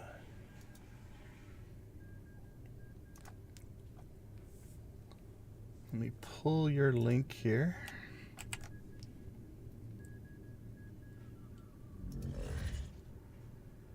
I can hear you, but that should be in a different audio channel, so you won't be on my stream. I don't know how you watch one person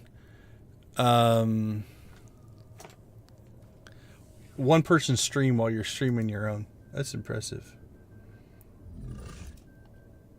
Okay, let me see if I can find this. I know there's a setting.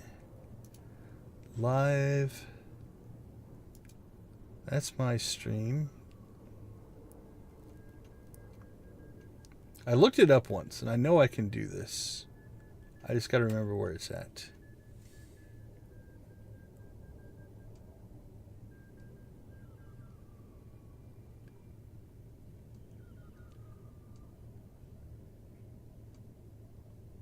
Okay, I don't see the setting in there. We're learning YouTube on the fly here.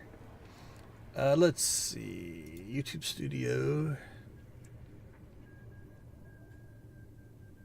If not, people will just follow my link. But for sure. I've done it one other time, so I know I can do it. I probably should have wrote down how to do it. Okay, let's see. Edit. Is it in here? Customization. Redirect. There it is. Redirects allows you to keep viewers engaged. Multiple events. Add a live stream or premiere for people to watch after yours ends. All right.